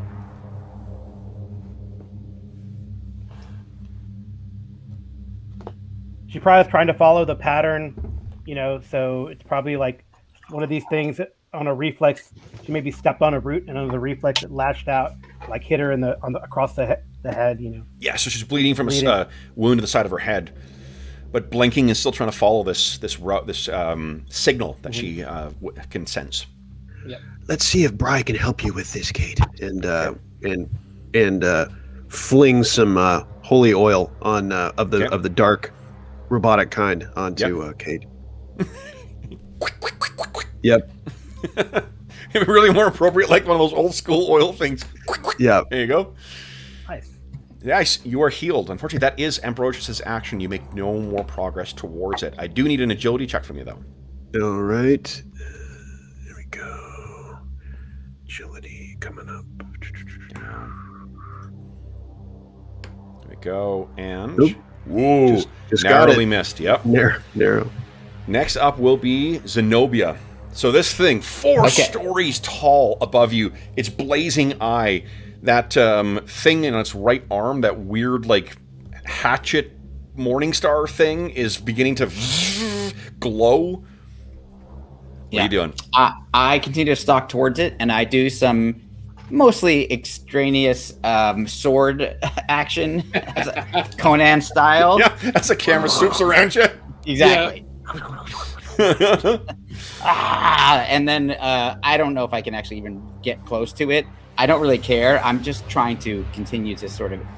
I don't have a great roll in today, but like this is feel like what I could do. Yeah. So give us a fighting check. It sounds like you're trying to get in and smite this thing, right? Yeah, I would like to. If I can reach it, I would. Heck yeah! Go ahead. Should I do just fighting, or should I use my bastard sword? Nah, just fighting. Oh yeah, click on. Well, either is fine. We see that they're not going to do damage to this thing. It's just. Okay, right. Yeah. Well, okay, yeah. Oh, I got a +2. I've got because I'm raging. Oh, because you're raging. So it's a 9. Yeah. Yep. Okay, so 9. Yeah. So you come in, and you are clashing with this thing, and it's you can tell it's sort of a dreamscape because it's parrying your blows. But imagine a building fighting with someone on the ground. Yeah. So. Totally. But I'm standing my ground. I have a death wish, so I'm just assuming. I don't care how this goes down, but I'm going to do everything in my power to slow it down a little. Yep. -4 to his next roll. Nice. And do I need a spirit check? Yes, you do, please. Here we go. Let's see if she's being... Oh, easily! All right. Then next up is the Queen of Spades. Raph, what are you doing? So you see Raph, he was carrying the stranger, and he sort of... There's a, maybe a boulder or some small cover. He sets the stranger down with his back against this boulder, and he quickly drops to...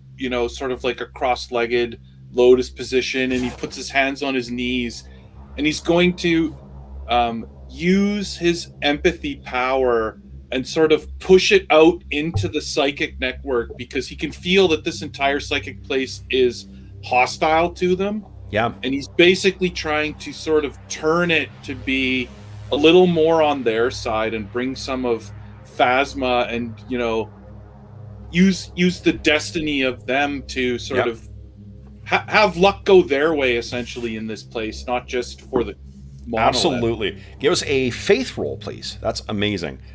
I think that will entitle everyone to get new Benny. Okay, let's see here. Yes. With a raise! Fantastic. All right, I'm going to give you choices here. Do you wish to give -2 to the monolith's next action, or do you wish to give +2 to the finding the tree? I think I'll give +2 to my allies. Okay. It's almost like he's pushing this out into the real space as well. Yeah. So, Kate, you can almost feel a signal of Raph calling off in one direction. In the film version of our campaign, we would see embedded in a tree. Picture like the torso and part of one arm of a cyborg that was sealed into a bizarre alien tree. And we see this thing's eyes flash open, and then we would, match cut over to Raph's face so we could know that you are connecting with this thing directly. Kate, you point this direction. This way, yeah. Then it is Jack of Spades, so the monolith. See, it's facing this... do I take a multi-action, or do I just... Nah, I'm going to try and annihilate the Traveler. Keeping you at a distance and distracted as you are, this thing's head, its enormous, cabin-sized head, turns off in the direction that your ally has fled. It pulses with that power again in a star-shaped burst. Its hungry tendrils around its head chattering, and that massive gun leans down, and you can hear whoa, whoa, whoa, whoa, whoa, whoa, whoa, whoa, whoa, whoa, as it runs along the length of it. It's exploding dice. Okay, I'm going to spend a Benny, see if I can get even better. It is -4. It is -4, yes. Yes. It's a lot of rolling. All right. Yeah. So, I spent 3 bennies to get to the best roll. So, unfortunately, I did manage to get a 20 on the roll. It fires, and it tears through, burning away this jungle, and it hits next to you. And you feel a wave like a nuclear bomb's blast wave hitting you, washing away the terrain. You're not dead, Raph. But I have made 2 progress towards this thing. You guys are now standing where once you were in a jungle, Raph, you and your ally. You are now standing in a blast crater, charred and gray, ashes falling around you. Then it is Mare's turn. What are you doing, Mare? So Mare is going to use notice to try and figure out which direction we're going. Yeah. But based on, Kate's reaction and she's trying to notice what everybody's doing, where we're looking, and we're searching for this figure in a tree.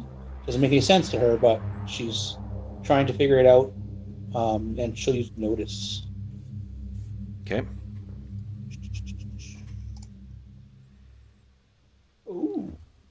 I spend a Benny to reroll. Try to fish for that raise. Yeah, I'm gonna try and get a raise. Okay. Awesome. Okay. Then that is. I can use more than one Benny, right? Of course you can. Yeah. Yeah. Why don't I just do this one more time? Sure. There you go. There you go. You guys are you can feel you're getting close. Oh no, not plus 10, plus 2. Then I need an agility check from you, please, Mare. Oh, and Raph, did you give us a spirit check as well too? Oh no, whoops. Okay. Not yet. Okay, you are kept safe, but you're getting very close, guys. Next will be Clockwork. You stealth last time. What are you thinking? And Mo is muted. Everybody drink. Drink, everyone. Yeah, that's right.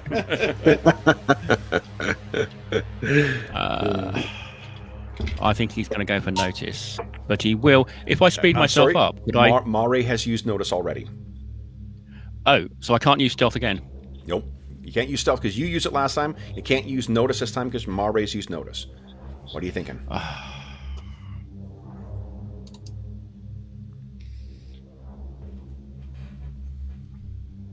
Survival or Athletics?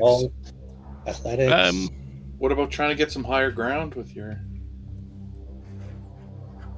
Well, I was thinking, if I speed myself up, could I do effectively twice the distance and get 2 goes? No, cover more ground. You need to find a skill. Okay. That to me maybe sounds like athletics though.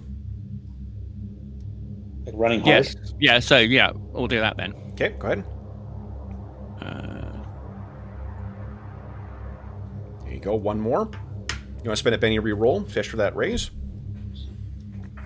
Yes, I will. Go right ahead. And then give us an agility check, please. Okay. It's all on Kate. All right. Oh, close. And let's see how your athletics does. Easy. Yeah, agility. Great. Kate, what are you thinking? Kate is going to use, since she's seen the pattern with her academics, and she's watching as Clockwork is moving on ahead, following him with the through the pattern.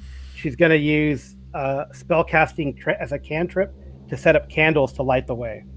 Love it. Oh, that's amazing. Nice. Yeah.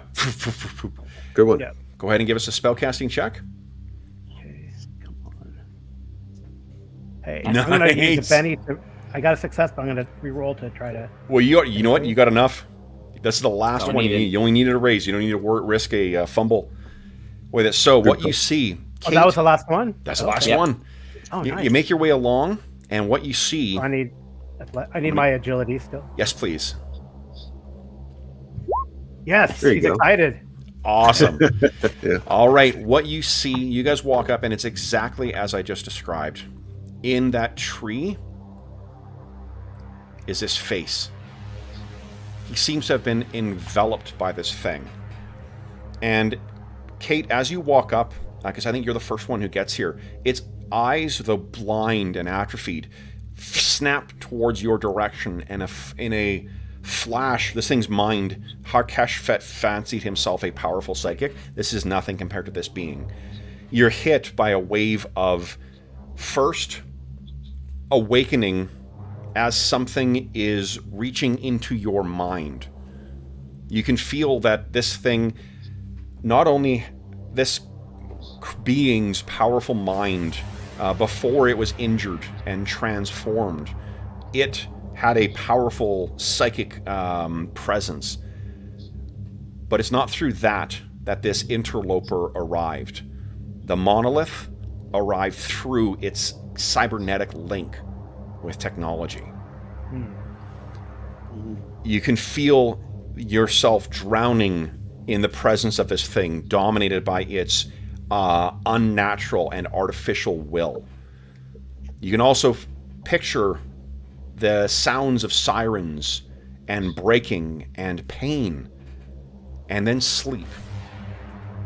You can remember waking up under waking up under a strange sky, stepping out and through artificial lungs breathing an alien atmosphere. And with your powerful psychic mind, connecting with the first thing you find, an enormous tree that is not a tree. The rest from there is a blur, but now you are standing before this thing. Guys, we're going to draw one more set of cards here, and we'll see where everyone acts. We did have a Joker last time, didn't we? Or we did not? No. Not No. last time. That was 2 rounds ago. Okay, that was 2 rounds ago. All right, Jack for Zenobia. Oh, nice. 5 for Raph. Ace of Spades for Clockwork. Nice. Ooh. Sweet. A 7 and a Joker. Yes. Everyone gets a Benny. Yeah. Kate, a Jack, Mare, a 5, and I get a 6. I'll spend my last Benny, see if I can't fish for that Joker. Nope. Mare's going to take another card. Anyone else another card? Yeah, I'll take another card. Another card for Raph. You got it. 9 for Raph, 6. Mare, you want to spend that last Benny and get a new card? Dave, be strong. Be strong. TikTok. TikTok. We're almost done. Can't take Benny's home. Okay, you got it. Nice. 2. Ah. Wow. Yeah, All right. I can give you another card too. Yeah, you got it. Yeah. 5. Are you another? No, that's fine. I am not drawing cards with my Joker. I'm not. So think- first, Ambrosius. Go ahead. Oh, sorry, go ahead. Good. Kate, Carl, do you want to spend a Benny? Yeah, I'll fish for that last Joker. Might as well. You got I it. 3 bennies. Yeah. Okay. Nah. Do you take the highest, or do we? Yeah, you take the now highest. go- Which you Okay. choose which one you use. Okay. Now keep going. You got 2 more bennies. No, I'm gonna save bennies for rolls and stuff. Okay. Emergency. All right. No one other hands up. No. You've gone through a quarter of the deck. It looks like. All right then. First, so Ambrosius, you have the choice of whether you go first or whether you go another time. I'm gonna wait. Okay, so +2 to your actions. Clockwork. You and your allies. You're up next. Then you and your allies stand before this being seemingly sealed in this unnatural tree, and you can see that along with the cybernetic implants in its head, the roots are also growing in there. And if you look more closely, its eyes are also held in place like those others have been, with the roots grasping its eyeball. What do you do, Clockwork? Can I use notice to see if there's a way of getting the person out? You do not need to make a roll. There's absolutely no way of getting this thing out. It is fused with the tree. At least, maybe there is a way that, like with surgery or something, but with what you have available, No, with what you can see, no.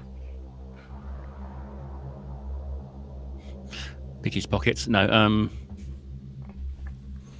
I'm going to try and persuade. I'm going to try and talk to him and say, how can we help you? Okay, you don't need to make a roll for that. You can hear through this artificial voice. Kill me. Next is I'll turn and Parts. look at the others. Zenobia. In this thing, so that gun has gone off. You can feel your face has blistered away and flaked off from the heat. But then you stand restored, reinvigorated, reborn by your fury. Yes, totally. And I feel like I have a sensation that like something on the material plane has gone well. Yep. And I look back at the traveler, and then I look back at the creature, and then I run and like leap off any kind of precipice or rock or whatever, anything, just for effect. And just in slow-mo, Yep. Yeah. I vault through the air and slice down, trying to like just put like, a scratch into its its metal carapace. Okay. If you're using fighting again, it's going to be -2 because you're not iterating. I think I'm really. It's just intimidating because I know I can't actually really do damage to I it. buy that. Yeah, even though it's a crappy, I don't have a great roll, but I'm still think that's more fun. Oh yeah. Oh, but I have bennies. You have lots of bennies. Yep. Yeah, bennies. Yes, I do. Here we go. Going again. Oh, I forgot to add a +2 because I am raging still. Yep. So I'm at a 9. It was a 9 right there. 9 is good enough. Yeah. Traveler down to 0. So you can you've distracted it. Excuse me, my goodness. All right. Spirit roll. Then yes, please. Spirit roll. Okay, here we go. And then it is success. Nice. Then it is Kate's turn. Kate is gonna. All right, so she sees all the. Make an agility roll. Yes, you do. Clockwork. So Kate is going to basically use her burst power. Yep. And she's gonna spend 2 to power it up on top of the normal cost to do extra damage, and she's gonna change the effects to electricity because she's seen that electricity has worked really well against these robot nanite things. Okay, so I don't know how much that costs. Just go ahead and you're gonna have plenty left. Just go ahead and give us a spellcasting roll, please. Okay, and that's why I saved the bennies. Yep. Oh, nice. Come on. Let's go spellcasting. I hate it when you open up the thing, like it takes harder to get there. It's off. The success. You want to spend a Benny re-roll? Go for that raise. I'm going to spend a Benny to try to get a raise. Yep. Not quite. That's good enough. So what you see is as you unleash this, it's almost as if any circuit breaker, like the cyborg equivalent thereof, has been shunted. So you can feel it just completely fills this thing, and the tree seems to as if it's catching on fire from within. You can hear screams from all around you, and the monolith seems to, in the dreamscape, jerk and fall back, and lightning begins playing through it. And Zenobia, how do you take this down? Damage? No, you don't need to. This is you've killed him. Okay. So I see that it's collapsing, and as it falls, I charge up toward it, and like halfway as it's going down, I charge up its body. Yep.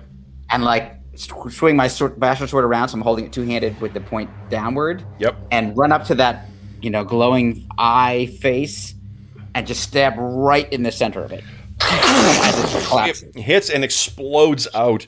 And with that, you guys are thrown out of the psychic's landscape. You are standing there.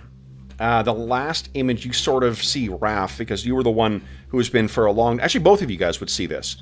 So the last lingering thing that you see is... Yeah, totally. The last lingering thing you see... I had to get it in there. Oh, actually, no, there is a vision, but I'll tell you about it at the end of the session. So you guys jerk your way out.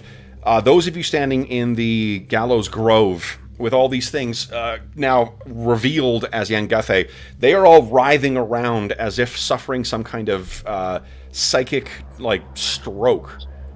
And all of them are dying. But what you do know, Raph, is as its last action, the monolith has activated the reactor. So this is now ticking down. What we need, guys, I'm just going to go left to right here. You guys have 3 rolls. I'm telling them, Anna. You guys have 3 rolls. You guys need to get 3 successes on athletics to get yourself out of here. Each failure is a wound. So, we'll start with Zenobia. You snap awake. Give us an athletics check, please, and feel free to add in narration as you like. So I see that this thing is ticking down, and I kind of scramble back, realizing this is happening, and I start to turn to run. Okay. First. So you turn to run. Raph. Yeah. Okay. You said athletics? Please, yeah. And actually, this is something a little more... Ooh. I'll re-roll that. Okay. Oh! 2 of the necessary 3. Once you guys reach 3, you can share extra successes with your allies. Okay? Clockwork, what are you doing? He You see him burn Kai to boost his athletics. Okay. And go ahead and give us an athletics check, please. See here. Oop. I'm going to re-roll that. Please do. See if I can get. Not quite. Not quite. Still one. That's one success out of the 3. Ambrosius. Ambrosius is going to, in the moment, sees everybody running, and with a pain look on his face, he grabs his shield, probably foolishly, not wanting to leave his precious tower shield behind. Absolutely. Go ahead and use athletics check. Very dubious, but. Come on. All right. Success. Hey. One down. Yeah. Kate, go ahead and give us an athletics check. And tell us what I'm going to re-roll that to see if I can get. I've got a lot of bennies here, so I'm going to see if I can fish. Oh, and I get the Elan with it. So got a lot of bennies. Must be nice. Not quite. Not quite. Okay, Kate. Right. Kate's going to go. It's going to blow everyone out. Okay. And nice. We'll attempt athletics, and we'll raise a Benny to re-roll that. Okay. Okay, she's stumbling and tripping as she's going. I think just the toll that the journey here has taken has just been very heavy. Mare, what are you doing? Mare had pulled out the rifle and was like, we got to kill this thing. And then all of a sudden, Kate fried it, and she's like, I don't get to shoot. So she now realizes this is going bad, and she puts the rifle back on her back, and she's like, probability of survival diminishing. We must get out of here. Okay. And she bolts. 2 successes. All right. Nice. So for this next one, just everyone go ahead and make your athletics check. If you're spending bennies and reroll, just go ahead and do that, and then we'll jump back into the narration with the final roll. Because by this one, you should know whether you got. I think Raph and Mare may have extra successes to share with people. Nice. Oh, I already do. As do I. Okay. Kate is just not doing well. I can Clockwork. Did you get a raise in your first athletics roll? Why do I have a? Yeah, it was a 10. So maybe I just grab. No, I see a 7. Oh, 10 on your reroll. Okay, I got it. Yeah, you're fishing for the thing. Okay, yeah. Great. So, sorry, you were saying, Mo, go ahead. So effectively, you probably see him grab Kate and she's probably stumbling off the path, and he just yanks her back onto the straight and narrow. Kate, you got one more success. Okay. Because he's incredibly boosted now. He looks really jacked up. Who's at 3 already? I'm at 4. 4? That takes me to 3 because I got a 2. raise. Okay. Yeah, I don't know. Well, 3 with a raise, but I used one for someone else. So it's taking -4 off me. Ambrosius seems to be stumbling here. Raph, do you want to help him? Yeah, I was going to say, I imagine that Raph is, the destined path is the will of Pharasma, and so he's almost like seen his way out, and now he prays that sort of the correct path will be almost lighted in their minds to help them out. Okay. So it's actually prayer that he uses to assist. Nice. So you guys are already at, those of you who are at 3 or more, I think what we can see is you guys are either plunging back into that water past those 3 sleeping iron colossi. And we can see on the other side, coming up. George, you had something? Nope. Okay. That wasn't me. All right, so then what we have left is our final round. Who is not at 3 now? I'm not at 3. I'm not at 3. I did make my roll this time. Nice. Ambrosius, you got. So Kate will have one more from Clockwork, and Ambrosius, you get your 3rd from Raph. Okay. All right, so you guys do not need. Then you know what I'll let you do, guys. Is why doesn't everyone give me? Let's see. What would this be? What would this be?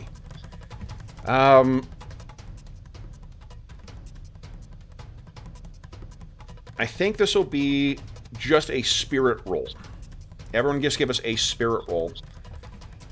Let's see how you do. Oh, can I reroll it with that, Benny? Absolutely. As long as you didn't roll a critical failure. I did not. Oh, Oh my god, I'm going to use my last Benny. For that I'm too. going to re-roll the spirit. Okay. Raph is the king of spirit here. oh my god. All right. He's got team spirit. So I know Raph got a raise. Did anyone else get a raise on it? I almost did. No, Okay. I've almost 7. got 6 raids. If anyone has any bennies left, now is the time to spend them because we're about to end our session. I'll re-roll to try to get a raise. Yeah, I don't for know sure. how. Whoa. Oh, nice. Nice. So we got 2. So nope. the only 2 raises on spirit were Ambrosius and Raph. Is that right? Yep. You guys have grabbed something each on the way out. Maybe something you didn't realize was going to be important. Raph, maybe you just instinctively grabbed it. So we see you guys all come out of the water. You're each helping each other. Those of you who are more athletic than others pulling out of the water, and you guys are at the edge of this cavern when there is the reactor goes off. Fire rips through the entire sci-fi structure we saw there, the Numerian structure. It burns every single one of the Yengethe that made up that whole forest. And there's a massive explosion of water that comes out of the subterranean lake, washes over all of you guys, and rumbling along the surface here. All the ground underneath you is shaked back and forth, and the ceiling of this cavern begins falling in piece by piece. But you guys have managed to get yourself out as the rest of it collapses down on top of it. So as our session ends, what we see, or this scene ends, we see you guys standing outside of this now collapsed rift in the ground. Then you look around and see that everyone is here safely. Yes. What is the immediate reaction from everyone? Relief? Laughter? Oh, yeah. Despair at what's been lost? Relief and appreciation to Bry. Yeah. I feel relief for the traveler. I feel like I set him free, and that's what he wanted. Okay. Anyone else? I think Kate's gonna put her sword on her shoulder and say, "Well, I guess it's time to rebuild," and she'll start honestly just marching towards Torch. Right? Okay. Nice. All right, guys. Go ahead. She talked so many times in the last couple sessions about our being on our path of destiny, and this is what we're destined for. But now she's kind of at a loss because there's still chapters to write and pages to fill, and she's not sure what the destiny ahead is all about. Okay. So then, as you guys are slowly making your way up, our scene fades. We sort of pan upwards to that stark and empty sky. And then we hear the sound of someone tuning an instrument. And we go from black into the rebuilt Foundry Tavern. Everyone is sitting around a large table, as we would do if we were having our Musers Marathon in person. We can see in the distance, you can see Bran off in a corner. You can see Scabbers feeding a little bit of food to his oversized rat. We can see Alberic taking pride in his new tabard for Yomadai. We can see Krusk keeping watch over the entire tavern. And we can see Roan grabbing a drink from the bar. With the rest of you sitting around, you can see that there's obviously signs of damage to the Foundry Tavern. Torch, like the rest of Torch, I suppose. The Foundry Tavern will never be the same. But it is rebuilding. Connor is behind the bar talking to Val. Zenobia, you can see them over there. How is everyone feeling? What do we see as our last vision of these heroes before we bring our marathon to a close? I think Zenobia no longer hates herself for being different from her tribe. And she sees that she, like Raph said, she did have a destiny. And it was all for a reason. Okay. I think Maria's probably sitting next to Raph, and she's probably tell me more about what our destiny could be, Raph, because I'm still confused. We did our destiny, but we could still have another destiny? How does that work? And you see Raph probably basically teaching the teachings of is Phrasma? Is that the god, right? Yeah. Yep. To Mare. A new disciple? Yeah, a new disciple. Yeah, I think Kate is gonna has her 2 tankards of ale. She puts one in front of. Well, she has 3 tankards of ale. Puts one in front of Velka, puts one in front of Zenobia, and then shows them her new black horses tattoo. Yeah. Velka, of course, she's the one who's tuning the instrument. Yeah, so yeah. Nice. Place Puts it with right her. there, and she's like, "I think I'm gonna be an honorary Kelid. Nice. Awesome. I already bought a horse." Yeah. Nice. Drinks her mug of ale. Clockwork or Ambrosius? Go ahead, Clockwork. Well, Clockwork brings the drinks for the rest of the group. The whole holding 3 at a time. Plonks them on the table. And again, he's about See 3 him. feet tall. So Right. Yeah. Right. it comes in with a pints. pint as well. Yeah. You can see him looking a bit wistfully, thinking about all that money. So you can imagine this would be like Quark in the bar when he's just lost a huge amount of money, but he's bringing the drinks and he thinks, there's always tomorrow. Nice. And what about Ambrosius? Ambrosius is next to a table similar to what we see right there with most of them playing cards. Joram Kite is there looking slightly annoyed because I am on a major presentation of Bry and everyone's trying to ignore it. And I'm pretty sure they're enwrapped, like they're just, can't get enough. Yeah. So I'm just going on and on very cheerily. Okay. And what I'd like is for Zenobia and Raph to kindly give me a common knowledge roll, please.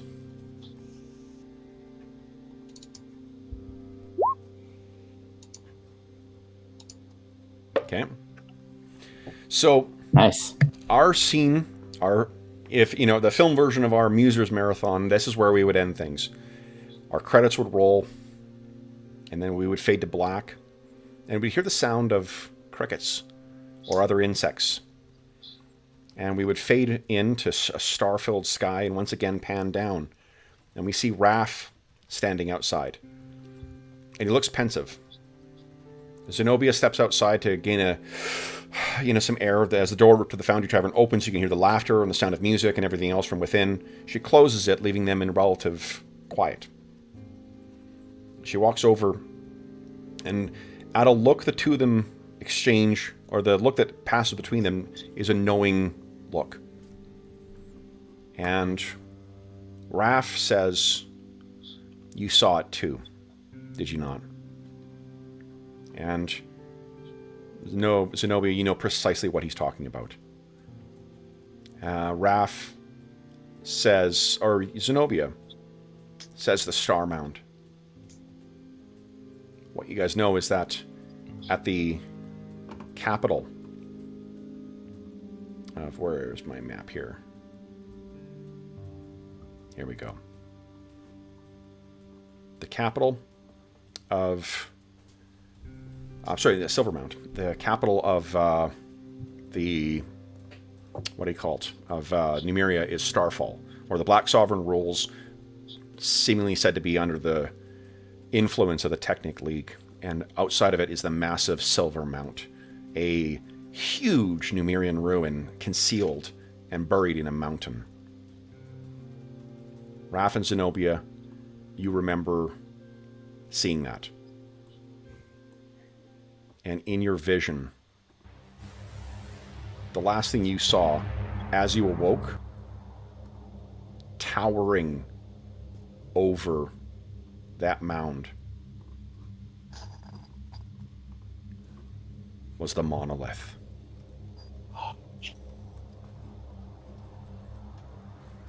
And this stood at an impossible height above it, casting a vast shadow to the south over Starfall and stretching over all of Numeria.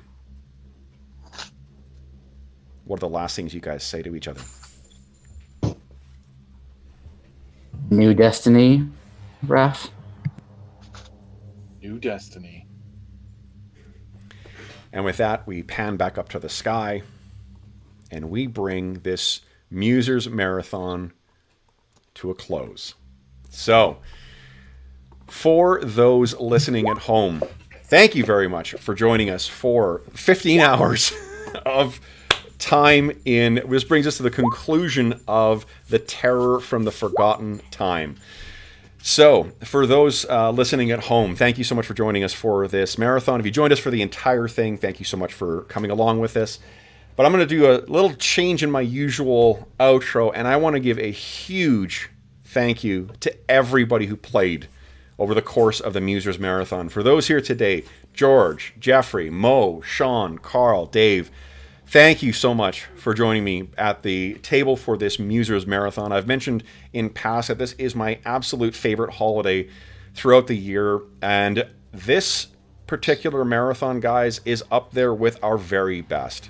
I had so much fun running this, and you guys did such a great job of we were able to raise the stakes in, and then conclude an entire story over the course of the weekend. So thank you so much, guys. That is a tribute to you as much as it is to whatever planning I may have done.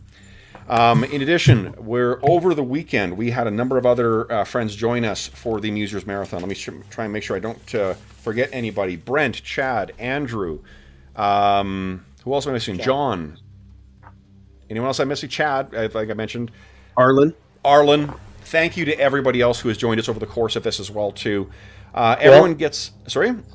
Will, yes. Will, so nice surprise. Will jumped in at the last minute for it. So, Will, thank you so much to everyone else who's joined us. I had so much fun this marathon. I'm already thinking about next year. So Yeah. And Kev, I'd like to interrupt your normal outro for a second. I want to say two things. One, I can't personally sing enough praises for Savage Worlds, and I hope that our little weekend of gaming showed all the players and maybe some people at home what a great system it is. But secondly, and much more importantly, Kev, from me and I'm sure all the other players, thank you very much Yes, for thank running you. this Yep. and running Awesome. the channel for us all the time. Great Yes. game, had a blast. Totally. Love it. thank you. 100%. Thank you, Yeah. guys. It's an absolute pleasure to do.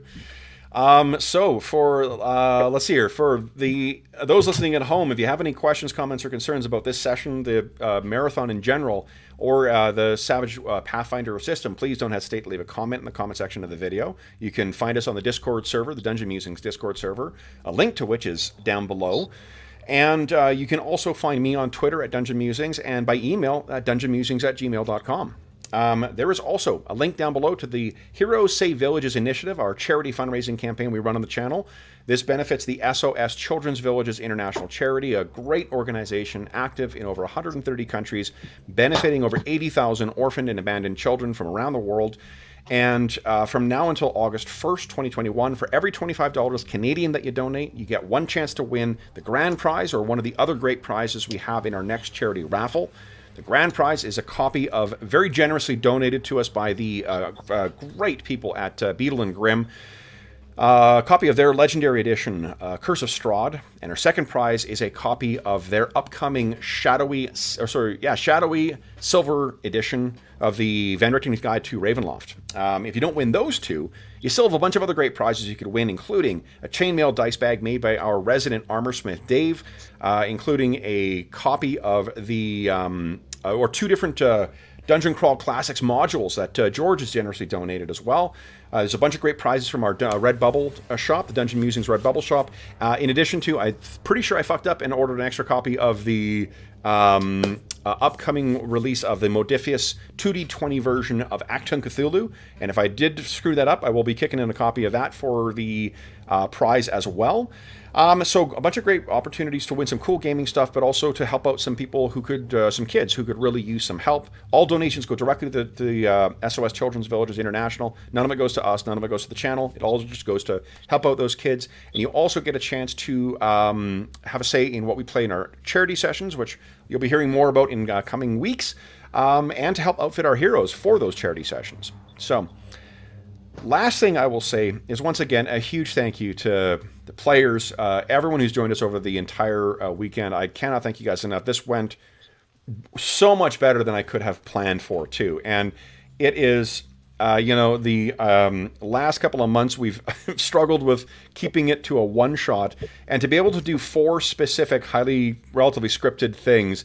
It's, as you say, Jeff, not only a testament to you guys, a testament to the system as well, too. This is a terrific and flexible game, and you got a chance to see over the course of the marathon a bunch of different subsystems and how much fun and drama and whatnot comes from all of those. So with that, guys, let's bring the Musers Marathon for 2021 to a close. So we get an advancement? You guys get an advancement. You damn We're right you veterans do. now. You guys will also get conviction. Defeating an alien AI god in its quest for domination by infecting some poor, hapless cyborg tactician. Yes, you guys will definitely get conviction. So with that, for those listening at home, thank you so much for joining us for the session, the entire Musers Marathon. If you're joining us during the current crisis, we hope this finds you healthy, safe, and weathering the current crisis as well as can be expected. We hope we gave you a few hours to take your mind off of the troubles of our world and think about the troubles that our heroes have faced in the land of the Iron Gods. And until we see you again, stay safe, stay healthy, and happy gaming.